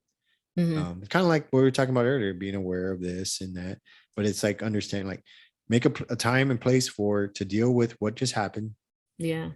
Okay. And then deal with it, cry, whatever, you scream, whatever you got to do to release that emotion, or Mhm. however, and then shift to the next phase. Because if you kind of stay stuck in that one phase of like, because I've been there, you Mhm. get stuck in that one phase, you're just fucking feeling sorry for yourself and just like Mhm. pissed off and thinking about selling my bikes or whatever it is Oh, that yeah. brings me that joy. Yeah. Then I can never move on to that next stage, and your body can't either. Because going back to somatic, Mm. the idea is somatic therapy. Or, Processing. Yeah. yeah, that's the same thing. You're keeping that emotion there because you're not choosing to deal with it. Mm-hmm. So your body can't shift consciously to the next phase. I mean, you may think it's automatic, and it is, but Mm-hmm. you do prolong. I feel like you prolong the healing process because you can't get your mind out of that state.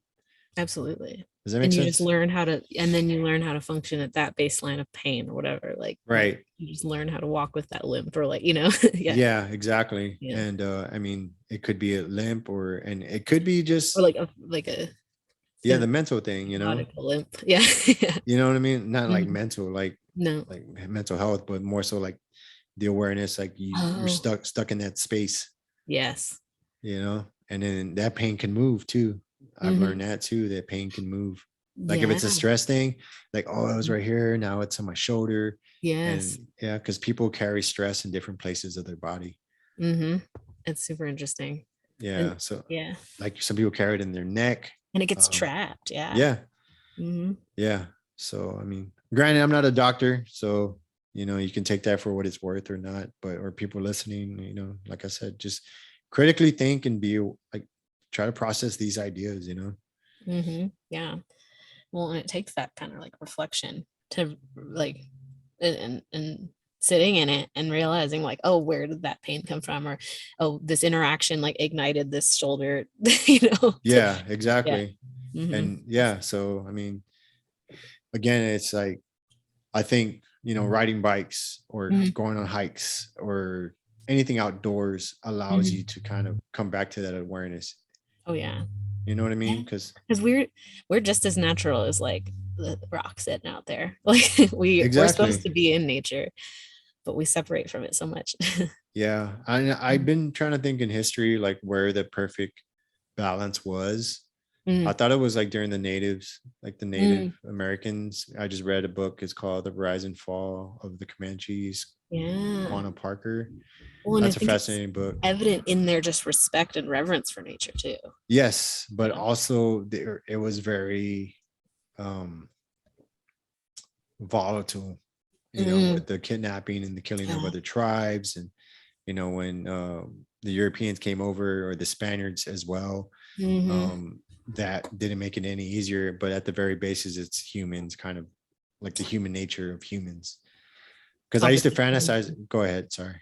Oh no, yeah. Is that like just our competition, and we're all like, and like we have that survival nature instead of coming together in Maybe. unison? Mm. I mean, it could be ego, it could be belief Mm. systems, Oh yeah. it could be our Nate. I mean, it could just be the yin and yang, right? Mm-hmm. Like, yeah, there's the dark side, and there's the white side. One can't exist without the other. Mm-hmm. You can see that there's night and day, and we can go on and on, like the Yeah. opposites. But Well, with that, it's also the thing with yin and yang is trying to find that balance of, because I do feel that every human is capable of good and evil. mm-hmm. It's just like sorry.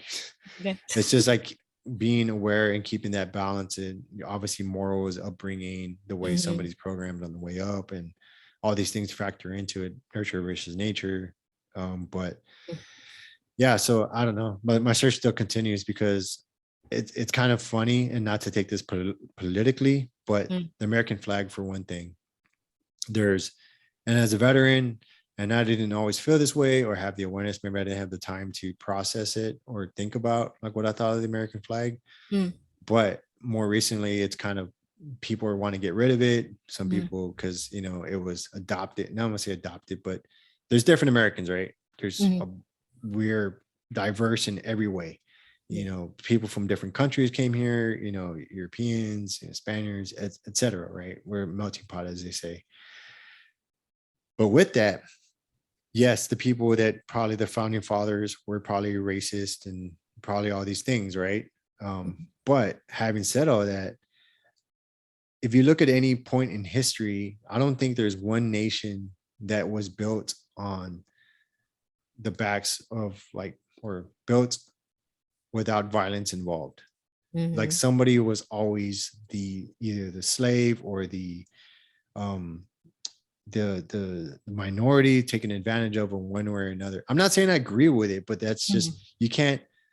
So to reinvent an entire country based off of idea of somebody's thoughts, which was, whether you agree with it or not, normal in those days, or that was just the way life was. And like, you can't just throw the baby out with the bathwater is what I'm saying. So like, to like, if people wanted to really care about this country, then we would fix the problems that we have. Sounds easier said than done, but and not just get rid of everything, because it's whatever we believe it to be, or we believe it should be. So that, like, the hope, the idea, like what a lot of veterans, a lot of people, military people that serve and continue to serve to this day, I do feel at the very basis believe that we are trying to make the world better. Yeah. People calling the shots, in the sense of, like, you know, in Washington or what have you, they're the ones that make the decisions. But we, for the most part, I've never saw anybody or experienced anybody on a deployment that were like, we're going to fucking make these people's lives worse. You know what I mean? There was always, we were trying to save somebody, because there is evil in the world. But yeah, that's a whole nother tangent. But going back to the natives and stuff, yeah, it was unfortunate the way things happened. But that book was very eye-opening to understand, like, the different dynamics on how people adapted, how the natives either adapted or didn't adapt. And so it's pretty crazy. But it is. I was just talking about somebody about the book, I think it's Sapiens, and about, like, you know, what humans are only supposed to have close relationships with like 150 people. That's crazy. I just read a book about that. It's like the magic number was 150 to 250 people, no more than that. Yeah.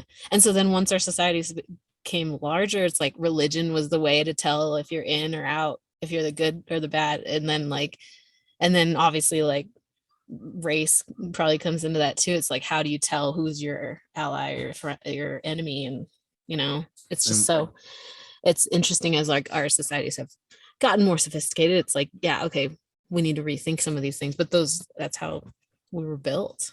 Yeah. In the book I read, and that's why the military, what I learned is that's how they're based off of, like, so you have, like, at least in the Air Force, there was a flight, you know, which is, people can correct me, but it's like 10 to 12 people or something like that.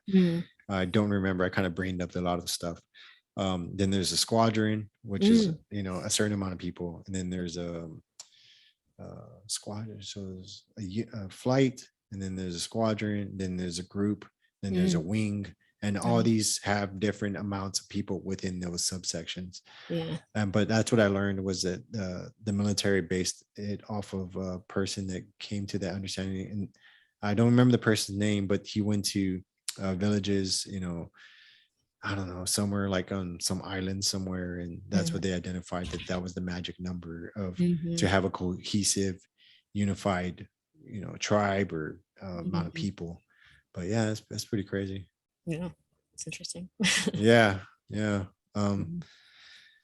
So yeah, I don't even know where to go from there. I was just like Mhm. kind of stuck in my own, like that idea.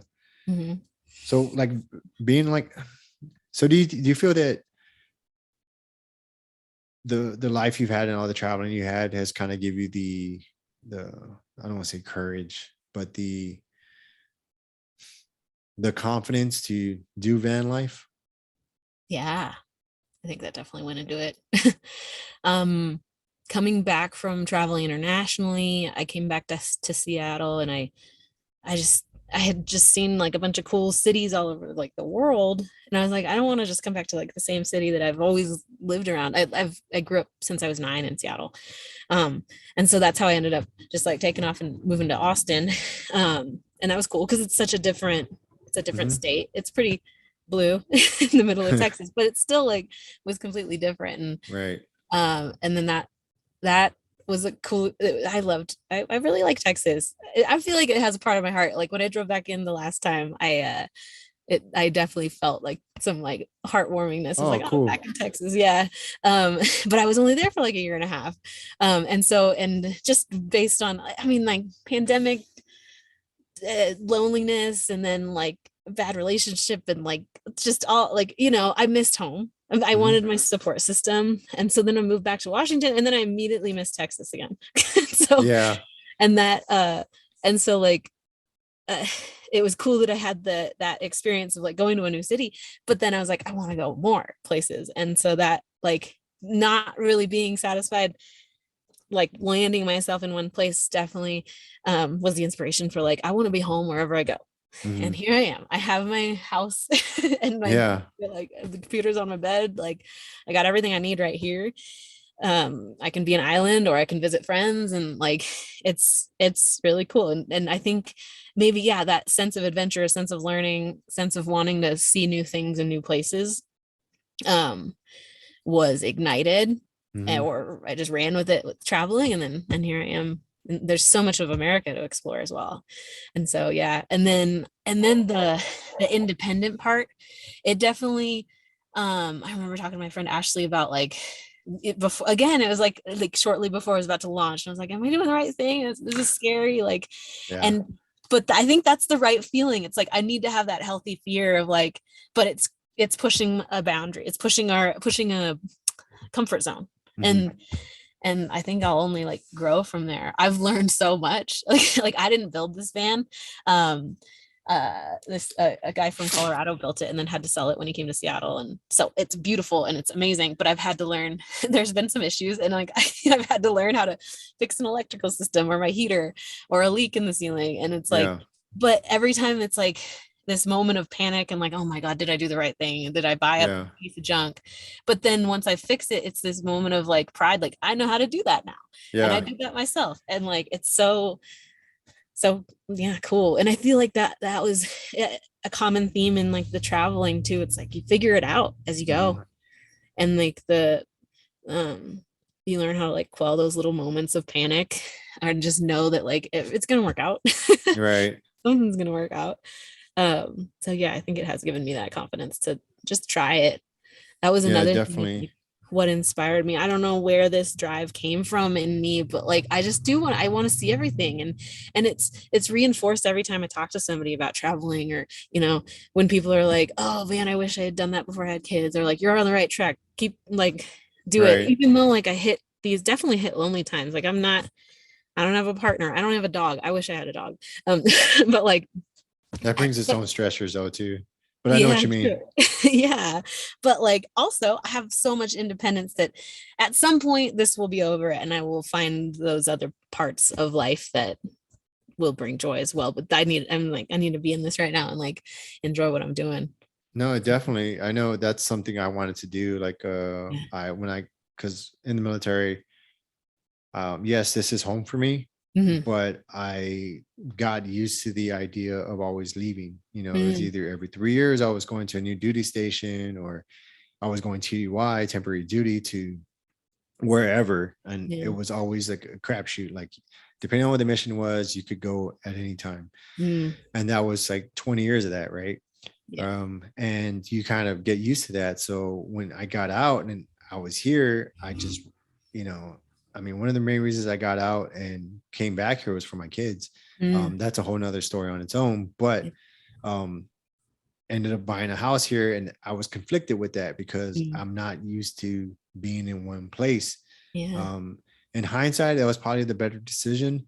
But that's what I wanted to do was, and is to get a van and just go around everywhere.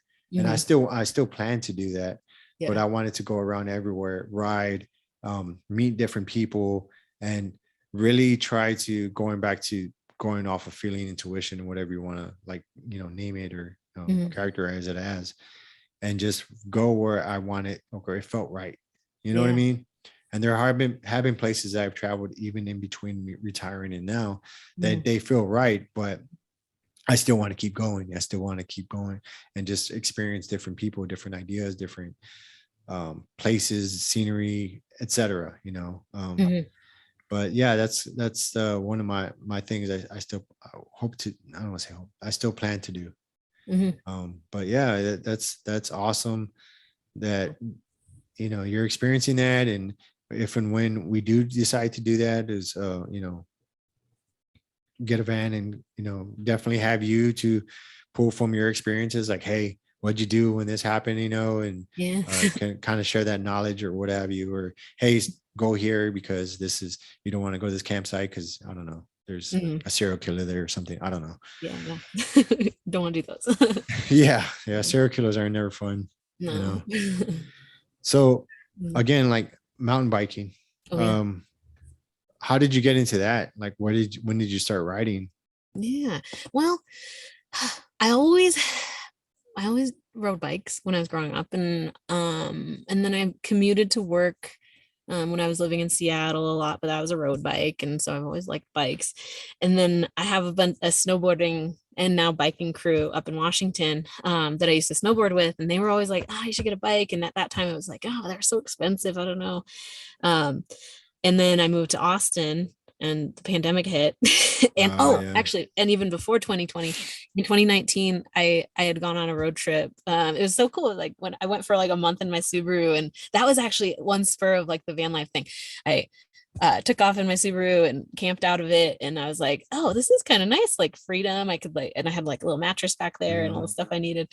And I was like, if I can live out of a Subaru, I could definitely live out of a van with like everything I need. So that was a cool inspiration back in 2019. But on that road trip, I took a lesson in Moab where I rode my first Transition Scout. I love that bike. And it was my first full suspension.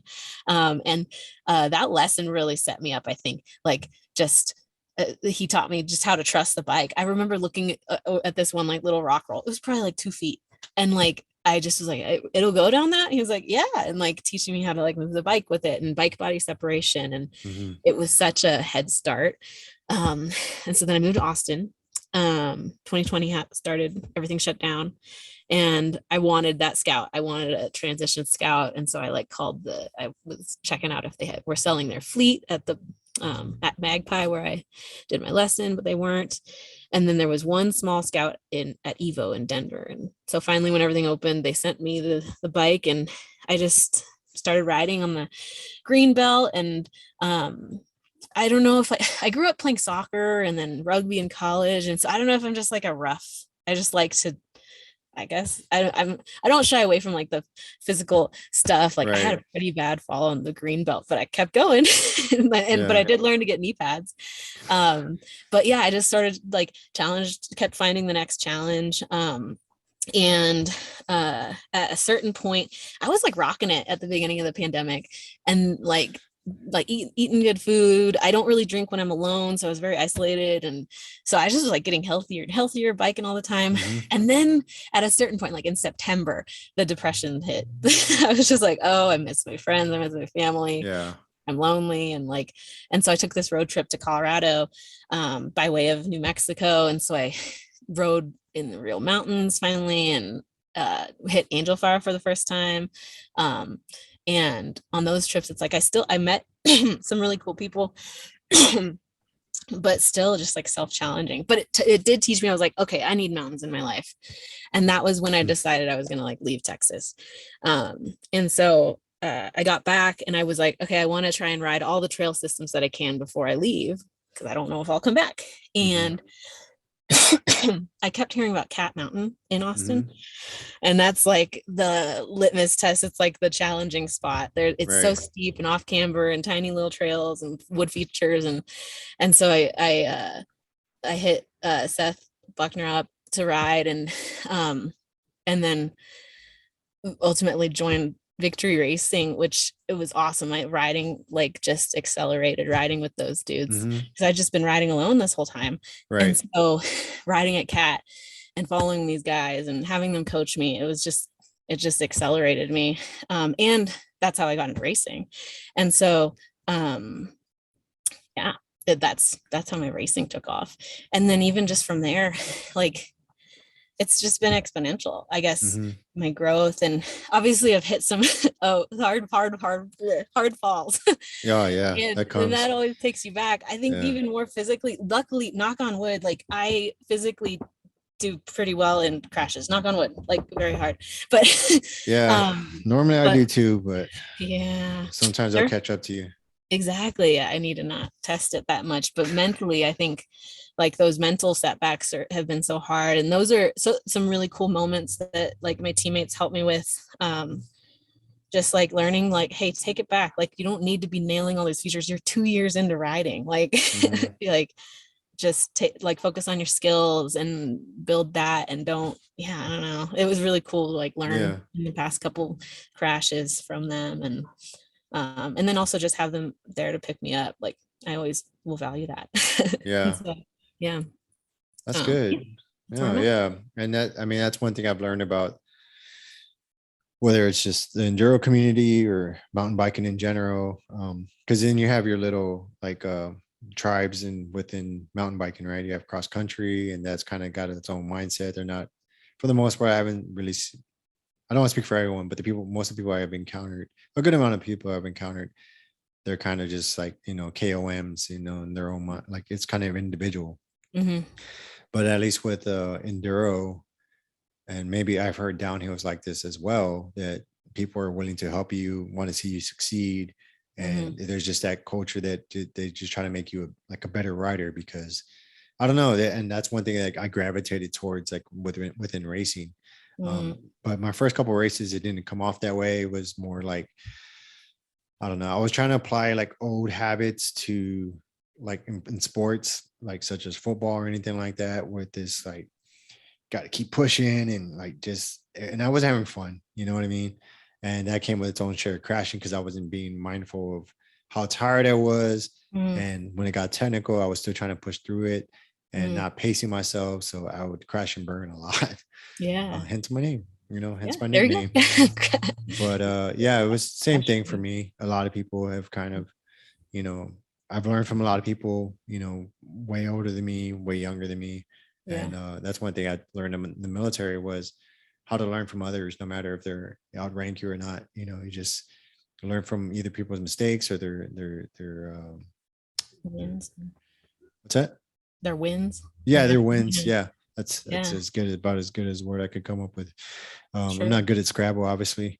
Yeah. But that's so true. Yeah. And so it's just like trying to push each other forward so they can be better. At least that's my experience with it.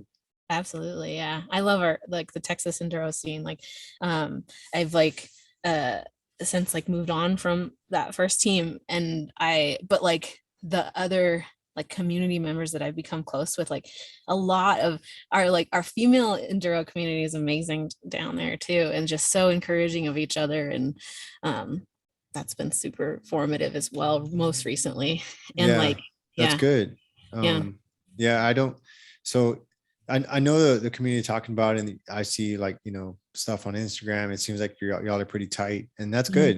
That's good, because I mean, you could ride with other male riders, but at the same time, it's not really the same, because even though we have similar challenges, they're just biologically, like muscle wise, physically, men are don't have to struggle as much with certain things in riding. And I'm not trying to knock any like females, but that's just like we have more testosterone, so it puts us more at I don't say an advantage, but it kind of definitely were able to overcome a lot of uh, like any skills that we're lacking. Does that make sense? Mm-hmm. I'm not trying to sound like a sexist or nothing, but it's just, but at the same time, like a lot of females, they can kind of, I speak for my wife more specifically. She started riding and Mm-hmm. she did her first couple of races last year. Yeah. And she's very strong. Like she's a beast when she works out and stuff. Like she's got a very like, I don't want to say killer instinct, but like a very strong mindset to achieve whatever is to be done. Mm-hmm. And she takes care of it, right? Yeah. But when it came to like mountain biking, that's a whole different skill, right? Mm-hmm. So she had to overcome a lot of challenges, and I can only like help her to a certain extent. Mm-hmm. When you're too close to the problem, like the relationship too close, it's hard to take instructions from somebody that's real True. close to you. Does that Yeah. make sense? Yeah. So with that, I've saw her especially recently on the dirt therapy trip to Bentonville. Mm-hmm. There was, I don't know, you ever met Haley Carmen? I don't think I've met She's her. an older lady. She's British. Really good person, good human, good writer as well, Mm-hmm. and her husband Dan. So they have, you know, gone with us on trips, and they serve as like mentors and like they're good coaches.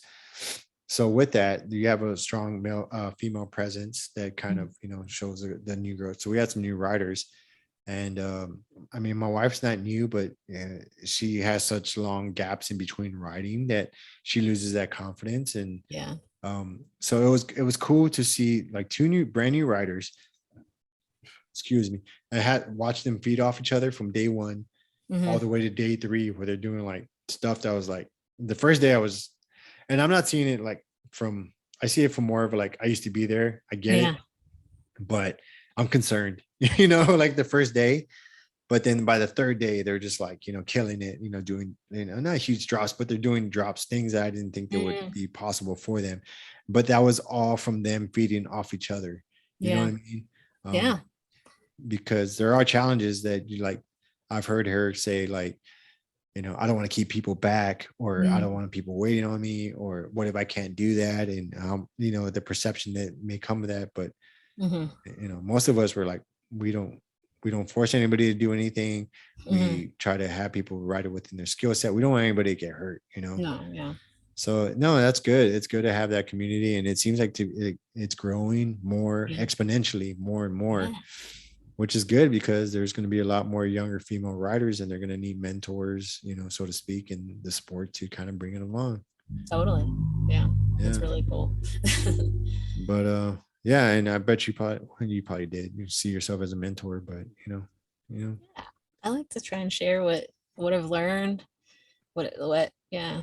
has been imparted on me or what I've figured out. And yeah, it's fun to share. And it's so cool because it's like yeah, just like how you're saying, like you can learn from younger or older folks, like you can Mhm. learn from less experienced or and definitely more experienced folks. Like yeah, it's been really cool. Yeah. We Can we take a continue. pause real quick though? I got Yes. to use the restroom. Okay, same. Okay. All right. Let's All right. Bye. pause. All right. And we're back. We're back. All right. So in IFS, right? Yeah, internal family systems. Okay. It's this therapy that's built around the theory that we all have multiplicities inside of us, kind of like multiple personalities, but No, not yeah. that. I've gone down that rabbit hole. I feel Yeah, like we're all on the spectrum when it comes to like schizophrenia.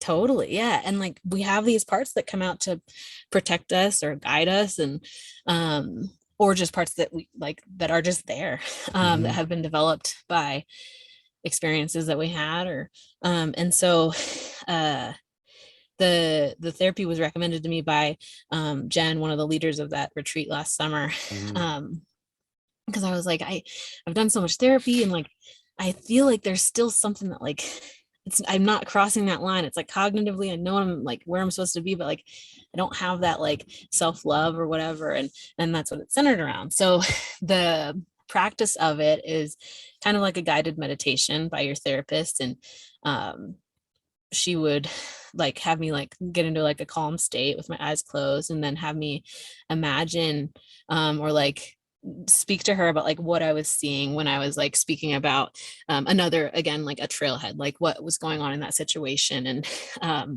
And the way that I started talking about it was basically a part that came out. And one common part that like comes out to protect me is this, it appears to me like this metal column, but it's this protective part that starts thinking really logically and not feeling the feelings. And so that was cool because like we identified that pretty quickly by just her questioning and like being like, what does this part look like? Or who is this? Or what?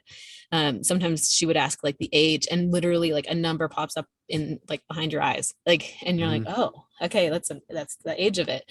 I have like high schooler parts and things like that. And ultimately you speak to these parts of yourself in the third person and like hear their story, have compassion for them, like listen to them. Ultimately, like she would always ask, like, do you get it?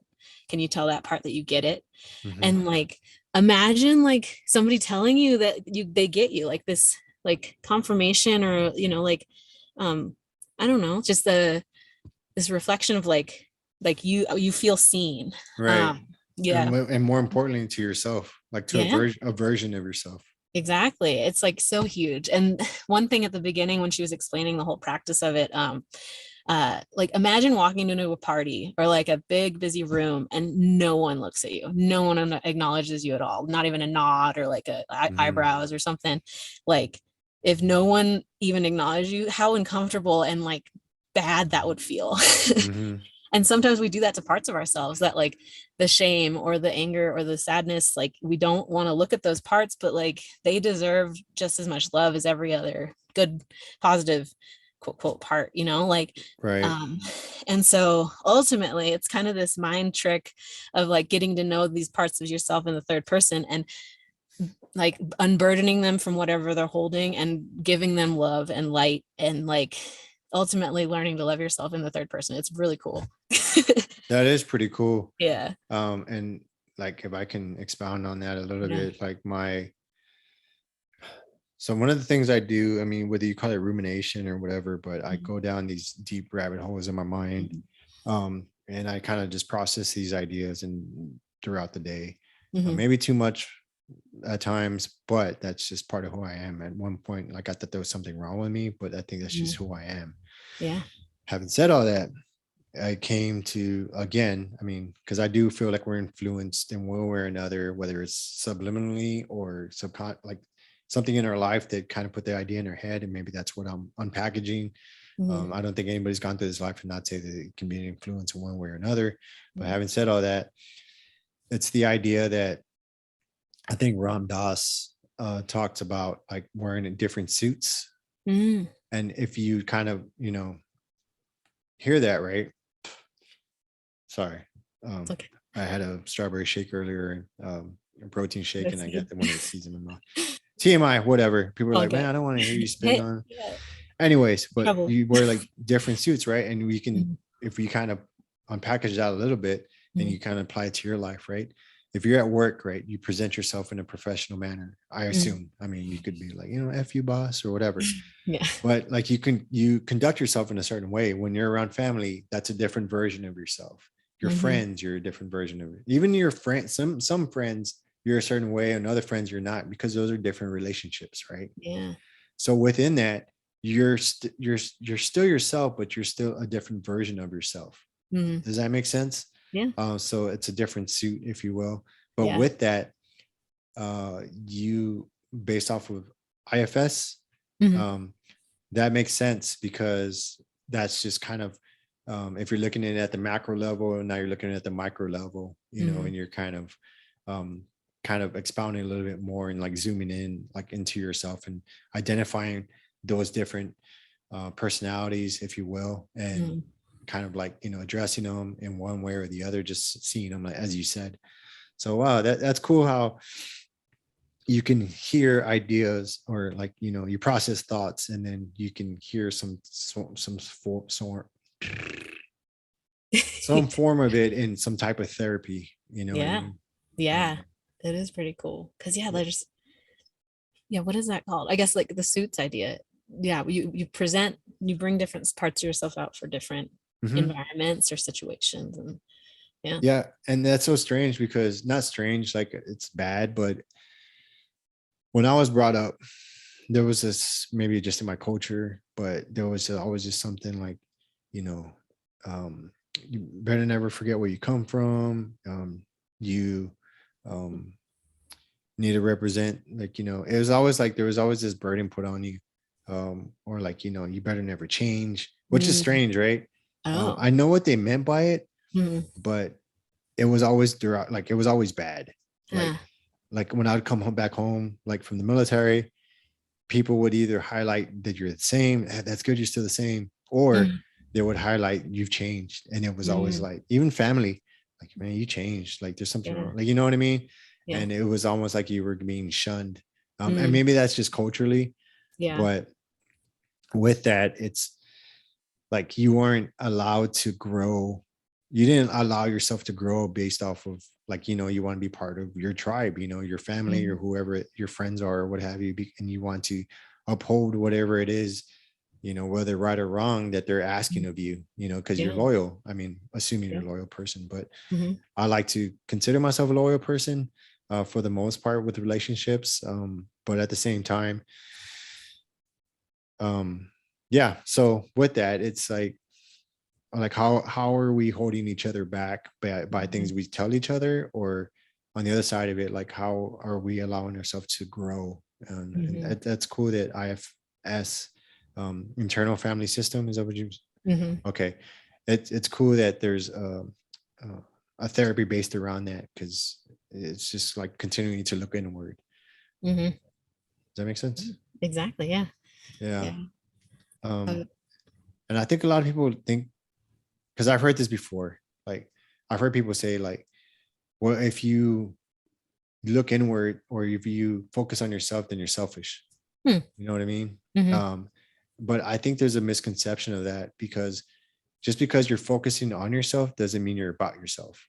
Mhm. You know what I mean? Because some people can focus on themselves and they're selfish, and all their actions are selfish. They're, Mhm. it's all about them. They don't allow people to express their thoughts. Or you ever been around people like that? I mean, I'm not judging, but it's just, I Yeah. notice it more so now when you're having a conversation with somebody. It's probably, yeah, you're doing it to me right now, you're not letting me talk. But no, there is, like, where they're not allowing you a place to speak, and when you start speaking, they talk over you, Yeah. and it's just like, so I just Really. learned to kind of just stay quiet about it. And you're like, Yeah. yeah, I know what you mean. Yep. It's super like valuable, or yeah, learning that listening, you can learn so much more. Yeah. So And yeah. it's a skill. I Hmm. mean, don't get me wrong, it is a skill. But Hmm. Yeah. yeah. And I thought when you were talking about how like don't ever change or whatever, you do, like that's also like the reason why you feel like you regress when you go back to your family and stuff. It's like you develop these patterns in your family unit system that like you fit in that. And if you grow, if you develop different skills or different boundaries, like that doesn't fit with that old routine anymore. Mhm. And so it can sometimes be hard to be the one that grows. And um yeah, like I think I always, like how I said I used anger growing up, like I was the angry kid, Mhm. and like Me too. and that was always a nice scapegoat, but I've also learned that it's not uncommon that like the angry kid is just like the symptom of like an issue. like like Yeah. maybe they're lashing out because there's stuff that's like not right that's going Mhm. on, and as a child you don't know how to express that, and like like, and so it's been cool to I think it was hard at a certain point. I remember in talk therapy, it's like, but if I'm not that person, who am I? And like it's more comfortable to, I know what to expect from being the angry kid, but and I don't know what to expect from this new whoever I'm going to be, like, and so it's sometimes easier to stay, but like really the growth could be so much more rewarding than staying in that person. Yeah, I know what you mean. Like, Mhm. when you said that, I mean, there's a couple of things that came to mind, but Yeah. one of them was, and we can probably maybe remind me later, Yeah. but like there's different languages, right? When I meet somebody's family, I understand like the tones of how they speak Mhm. is like part of the language, the words they use. Like some people insult each other, and to Mhm. us it's like, man, that's mean, but no, that's just the way they talk. It's a form of affection. It's the intent behind it, right? Yeah. But then there are some families that are just assholes, you know. Mhm. But man, I lost my train of thought. How did you end that last one? You were talking Um, about. who are you gonna like? You don't know who you'll grow into, so sometimes it's easier to stay with this. Right. So Yeah, with that, when you said like, I don't know who I'm going to be after this, you got, yeah, because you identified with your anger, right? That was part of you. yeah, yeah. I did the same thing with drinking. Oh Like yeah. I, and I, so I really had to ask myself the question, am I addicted to drinking? You Mm, know, do I have a habit? You know, it mm, was a habit, but is it mm, a form of addiction, right? mm, Or is it just like a tool I use and wrongly sometimes, you know, it's like using a hammer to, I don't know, put a mattress together. I don't know. That doesn't make sense, but yeah. it's that's what when I first decided to, like, you know what, I'm going to put this to the side, right? Mhm, I'm going to put this to the side because I don't know what the fuck else is going on.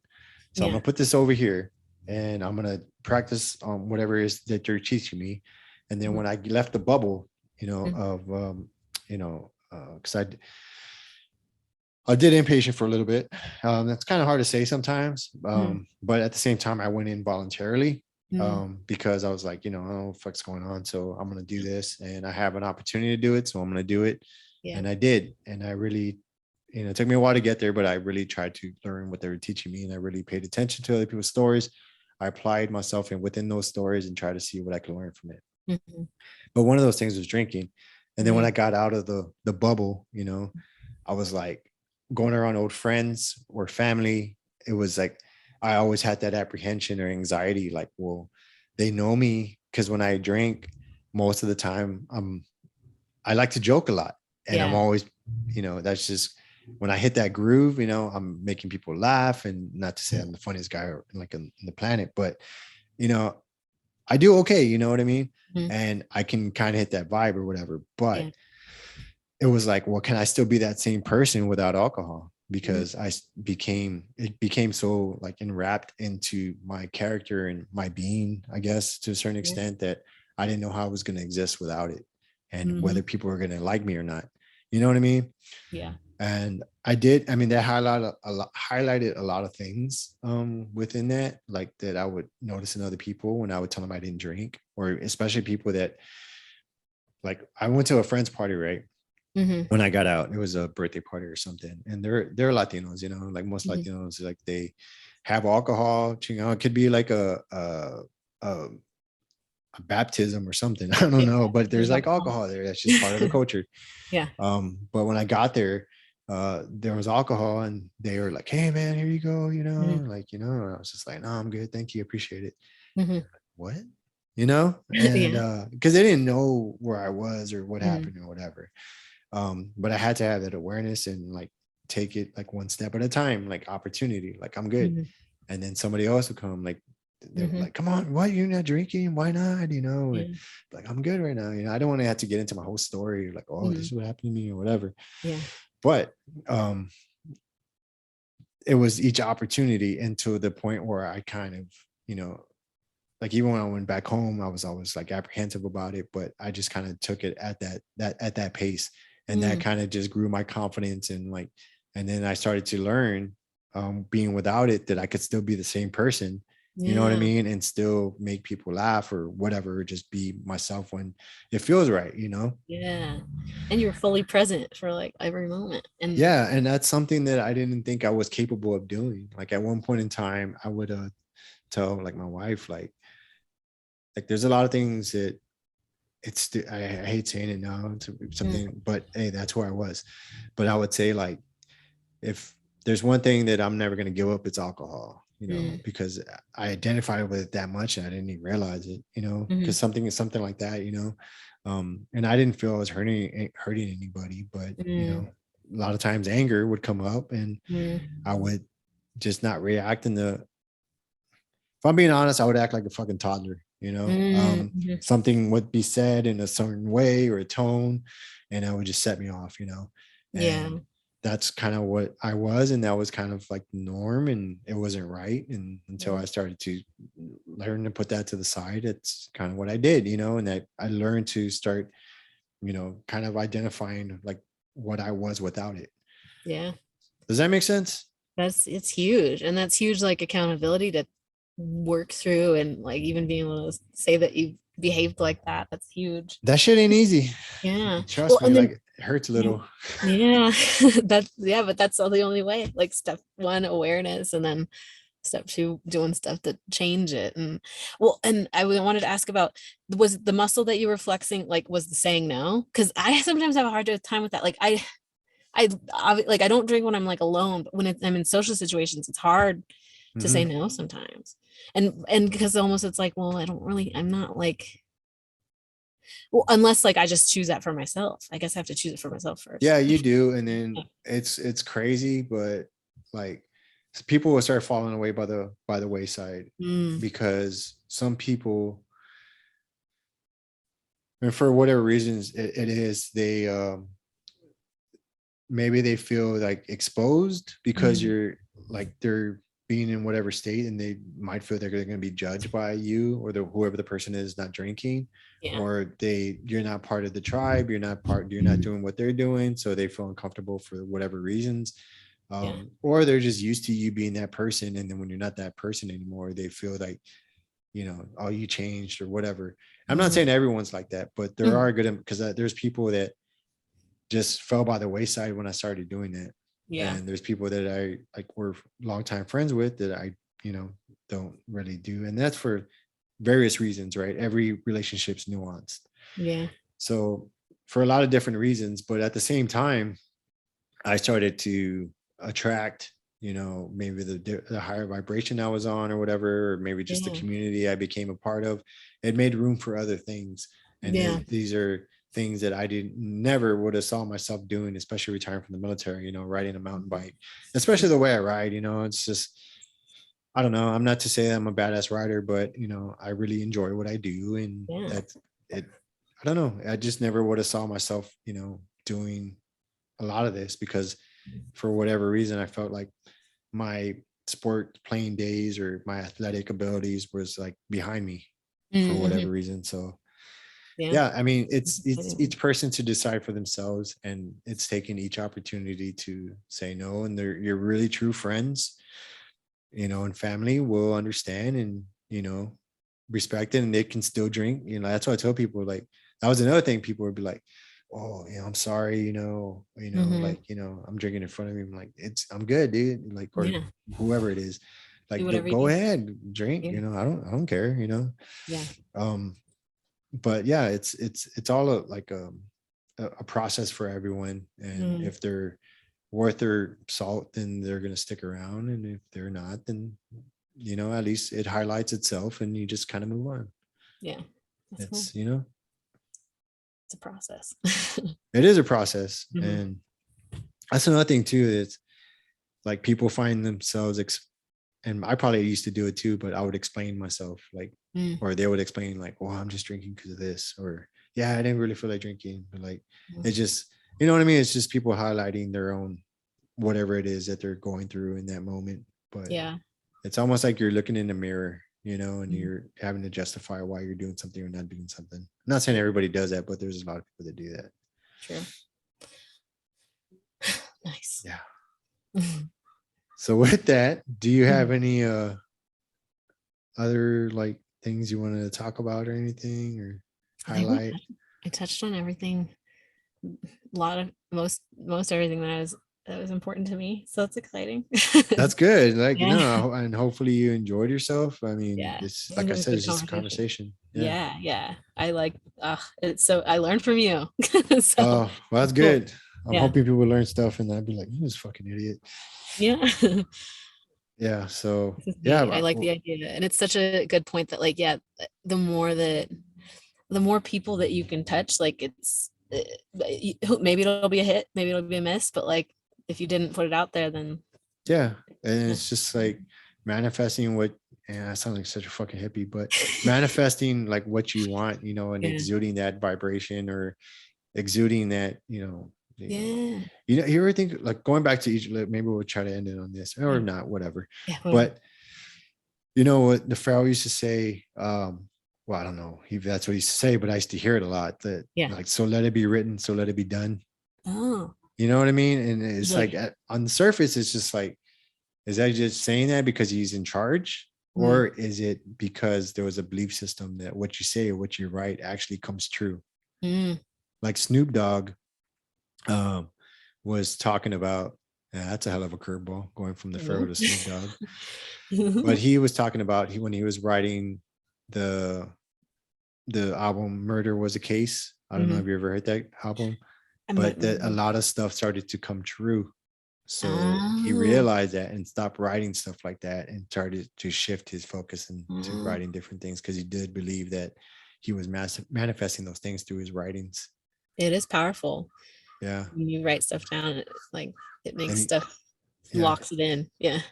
Yeah. And you have that intent of doing it, because I think intent is a lot, like when you have intent, you're manifesting that energy to create or destroy or whatever. Because energy is, so.